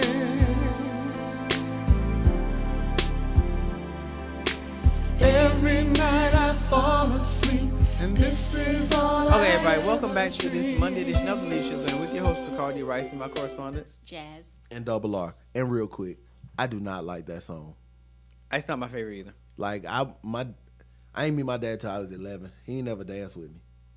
The song says "Dance with My Daughter." Oh, Why would you? daughter? Yes. I thought he said dance with my father again. Oh yeah, he did say father. Yeah, I don't know what you talk about. Still, I don't think he meant that literally. They I play feel that like with he, weddings. I feel like he meant that. That's what I'm saying. You play it at weddings. You play it at weddings. Like your dad and I did. He dancing with you. You know what I mean? Anyway, back to your man. Now I'm trying to think about what is my favorite Luther Vandross song. Never too much. Actually, you might be right. And they play that at weddings. That's the joint. You might be right. I think it's either that or it might be that. But no, over the break I was saying that Stacey Abrams apparently had a meeting with Joe Biden, and the speculation is that he asked her to be his running mate. I personally think that Stacey Abrams has become the, I don't want to call her the underdog. It's not the underdog, but she's become like the darling spectacle of voter suppression. And, you know, I feel like the attention was brought to that particular election. And when people start looking at the specs from that election, everybody kind of went, wait, Kemp did what? And he won how? So I feel like she still has momentum because, again, they asked her to do the response to, I think, the State of the Union when Trump did his. So I feel like the Democratic Party still has a lot of weight behind her. So I think that anybody that, depending on who wins the nomination, Stacey Abrams is a good look because she still has that momentum going. And she has something to say. She has a lot to say, actually. Like, she gets it. She has a lot to say, and people respect her. And when she opens her mouth, she has this certain air about her that Martin Luther King had, that whenever Martin Luther King spoke, it was transformational. Like, people really felt like they were inspired. They felt like they heard something. They felt like something was deposited in them. I've been in the room twice with Abrams, and she has that same effect. When she speaks, the room gets quiet, and people genuinely want to hear what she has to say. So I think that if Biden does do that, it's a good look. My only concern would be Stacey. She has that passive-aggressive thing. She can be very aggressive but elegant when she does it, and that's the adverse of that is my gripe with Elizabeth Warren. She's just aggressive. Whatever she's got to say, she's going to say it. And when I think about her, I think about Eve when she says she's a pit bull in a dress. That's kind of how I think about Elizabeth Warren. She's like a pit bull in a dress. She's going to say what she got to say. She doesn't care how you feel about it. She's going to say it. I think for her generation that plays against her because in her generation, women were not expected to be that aggressive. I think Stacey has it down to a science. She means what she says, but she says it well.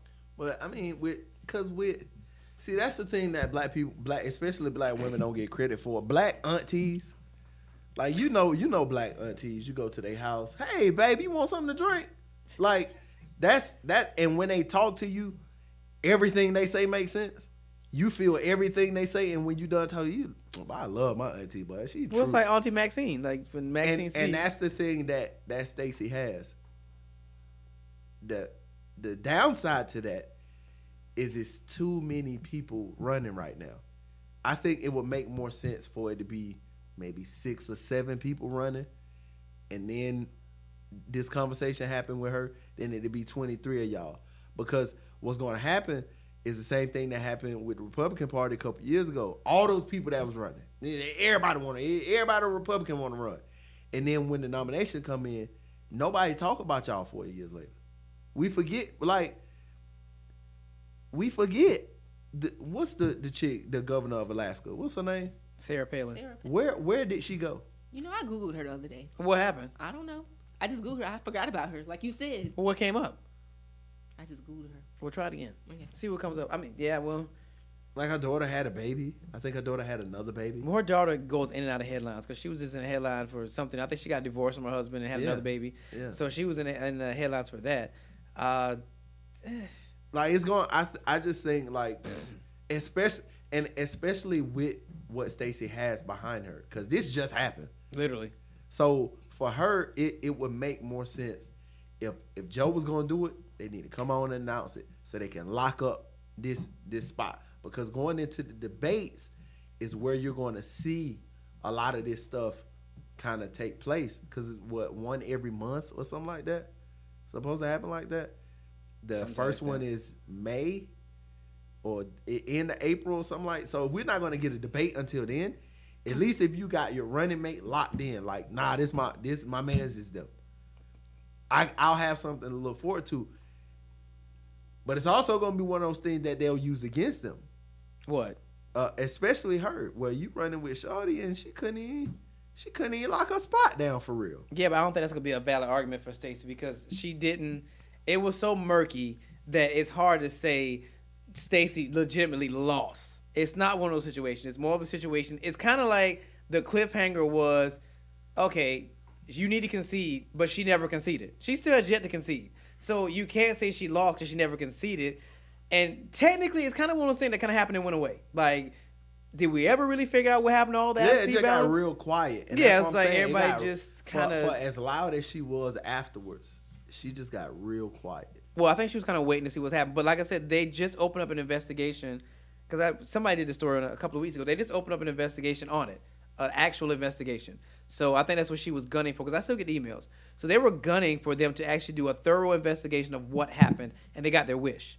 So I think that's why she was quiet because she was working behind the scenes. Man, we finna get a Mueller report about Stacey Abrams. No, I think they're gonna have to be because Stacey does not take down. Like at the end of the day, and I think that's the thing I respect about her the most. Stacey Abrams does not step. She doesn't back down easily. Like she's like, I'm not conceding because I didn't lose.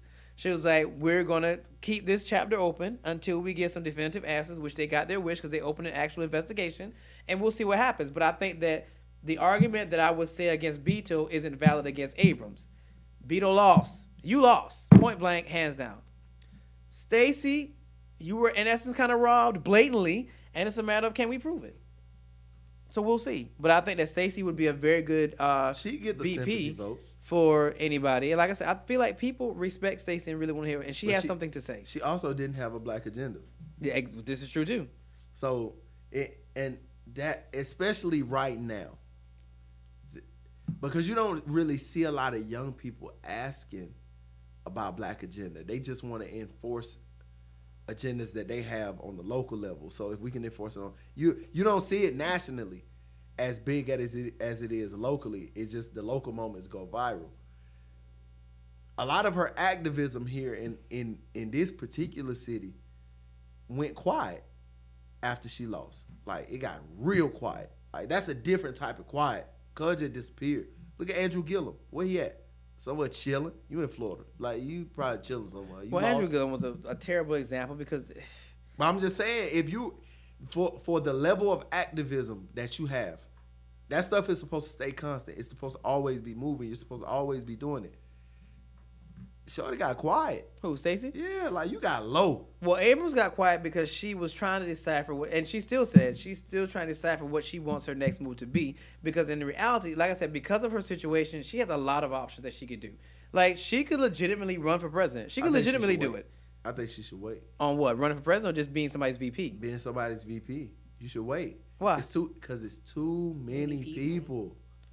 It's too many. True, but again, all these the thing is, all these people that's running in 4 years, we're not gonna remember their names. So you think she should run? What's the next one after this one? 2024. Yeah, but I mean, she'd have to find something to do in the interim, which I don't necessarily. With everything that you already do that. Do that louder. Yeah, but I think she has too. Tracy has too much. I mean, Abrams has too much momentum to not do something. And I think that's what everybody's kind of waiting on. I was like, you've got to do. She should get on that. She should get on with what's his name, Van Jones. That initiative that he's on for incarceration. People get on rocking that. with him? Yeah, but Stacey's she's bigger than that. Like you. Is she? Yes, because you gotta remember what she did. Stacey Abrams. I don't want to call her Stacey. Abrams was able to turn cities and counties in here that hadn't been turned in years. And the fact that she got that close to a state that's been red for decades. But you also lost cities by a lot. Yeah, but again, some of the places she flipped, people were like, those places can never be. How did you flip those places? Yeah, but like, you're talking about cities that got like 1,500 people. You flip a city with 1,500 people, you probably gonna win it. If 1,500 people, what about Gwinnett? Why you couldn't flip Gwinnett? That 42,000 people. You couldn't flip Gwinnett? Yeah, but when you couldn't flip you flip Cobb. That's a big deal. Yeah, but you flip Cobb and you lose Gwinnett. Yeah, but the fact that you were even able to get close enough to flip Cobb. We're talking about Cobb County, where most black folks don't even like to go because they're scared of the police. She lost Eatonton. Again.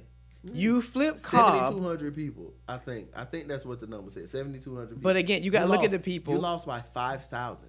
The people that live in these areas, though, you're saying small town, but the people that live in those small towns do not look like us. Exactly. So the mere fact that you're able to flip them to like you when they don't look like you, that's a big deal. Like a very big deal. And you're talking about a state that's been red for decades.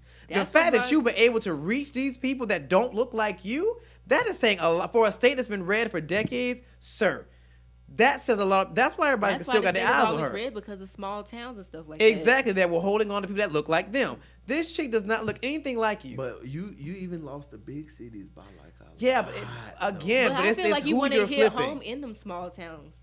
I personally feel like that because, like we just said, those are the people who make the state red. They have those type of mindsets. Yeah, They Like, have that and type you of go there power. and you lose by a lot. Yeah, but again, I'm not. It's easier to flip bigger states because you have more opinions and more people in them that they're more melting pots.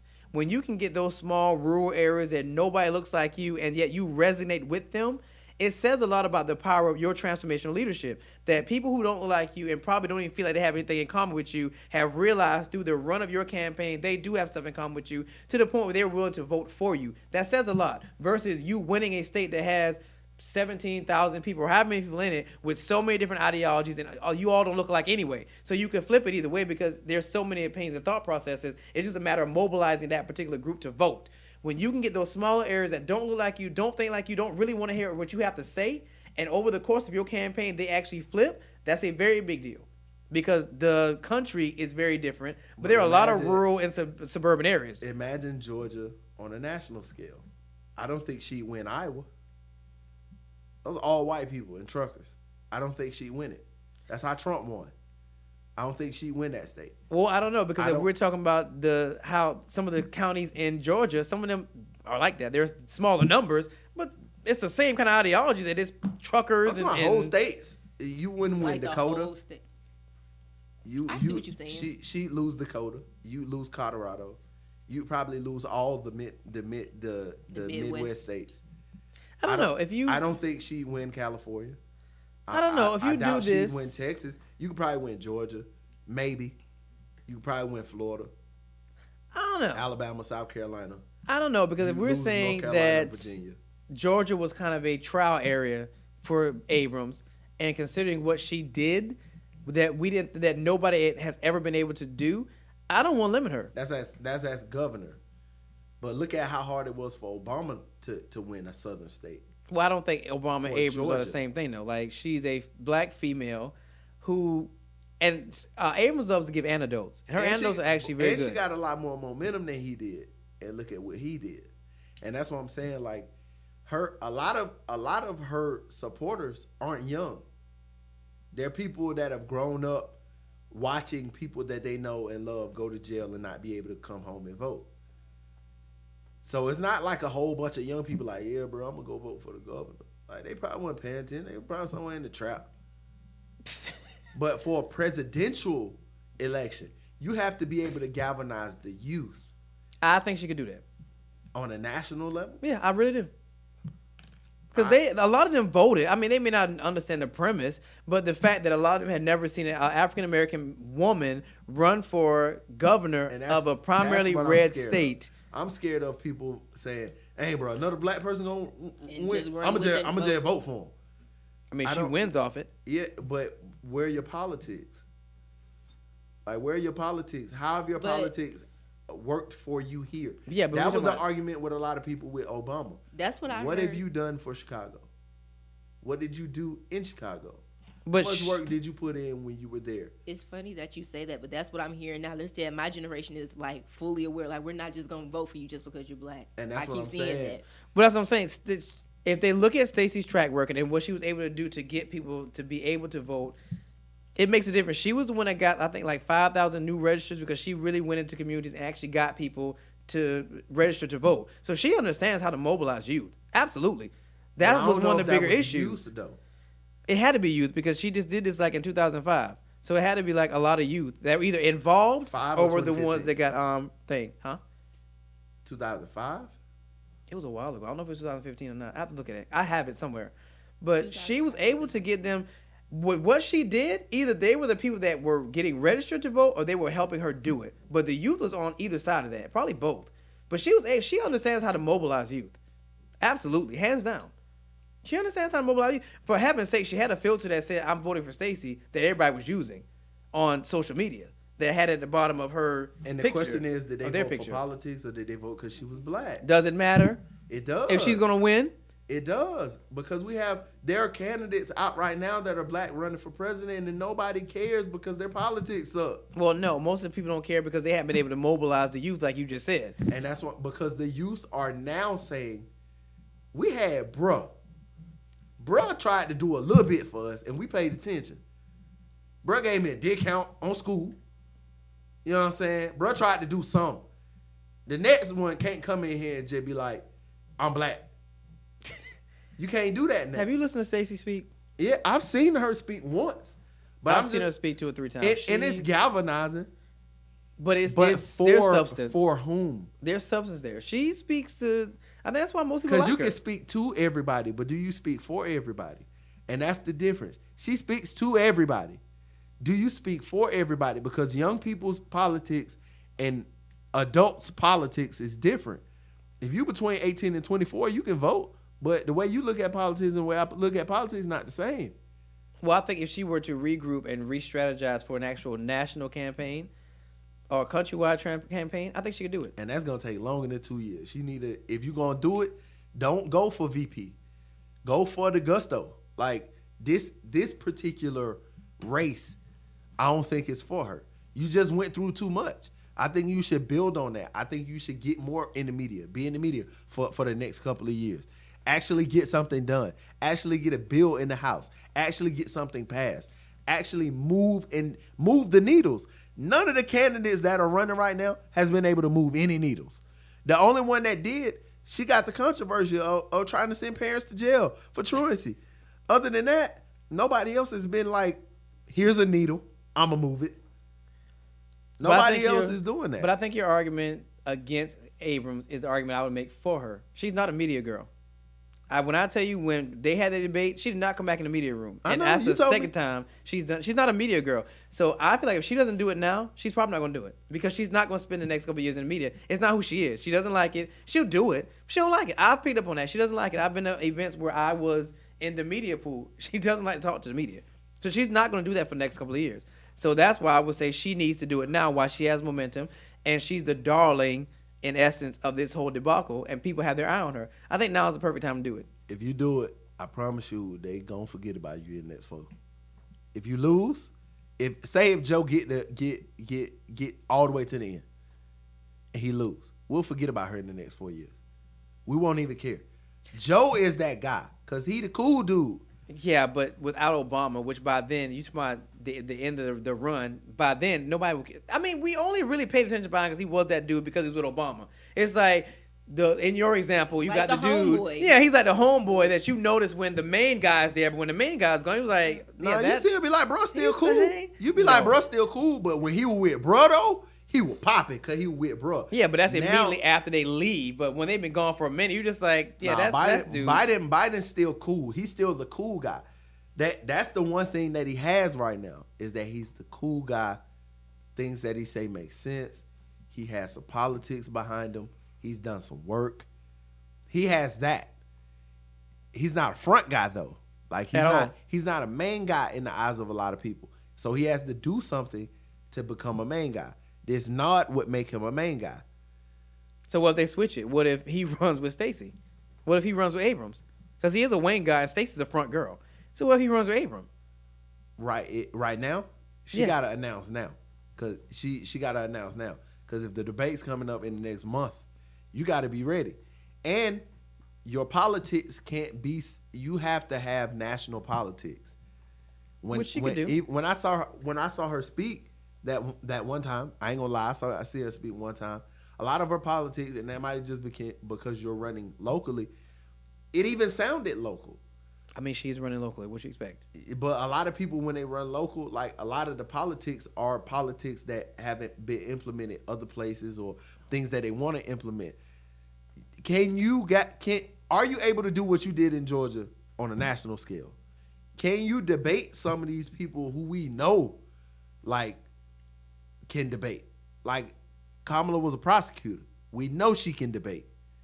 I think Stacey can actually hold her weight. Actually, that's one of the things I'd be excited to see her do. I mean, but she like a preacher. Well, you know preachers can talk. And Yeah, preachers but can Sta- galvanize. she's a preacher, but at Preachers her don't core, be good at arguing though. yeah, but at her core, she's very transactional. Like she understands what needs to be done and she understands how to do it. So yeah, it's nice to listen to, but I've actually stripped all that away and actually heard what she said at her core. She gets it. I think that ticket could work. If Abrams was to be the forerunner and Biden was to be her running mate, I actually think that could work. So you just jumping off the Burnster train. Stacey run. I mean, if I could get Stacey, if I could get Abrams so to run, flip-flop. I'm just Hey, saying. you so flip-flop. I just said that Bernie But was that's how at, politics work though. I was at the core with what we were dealing with. Sanders was your best bet. Now, if we're saying that Abrams is going to introduce herself and say that Biden's with her, the country loves Biden's, and people will tune in to hear what she has to say. I think it'd be a very good thing. But that's all the time we have today. So we will see you guys on Friday when we have interim president of Morris Brown College, Dr. Kevin James will be here. And also I'm adding Timothy Kennedy, who was an alumni of Morris Brown College and was there when all of it happened. So he's going to paint the picture in the first hour, and then Dr. James is going to come in and tell us what's being done currently. So you do not want to miss it. And also today at 3:30, in an hour and a half, run over to the Now Network and watch the Leadership Blend TV show, because I can't even tell you what I'm talking about, but it's going to be good, I promise you. Check your local listings for time and channels, and we will see you on Friday, same time, same place, on the Leadership Blend with your host, Ricardo D. Rice.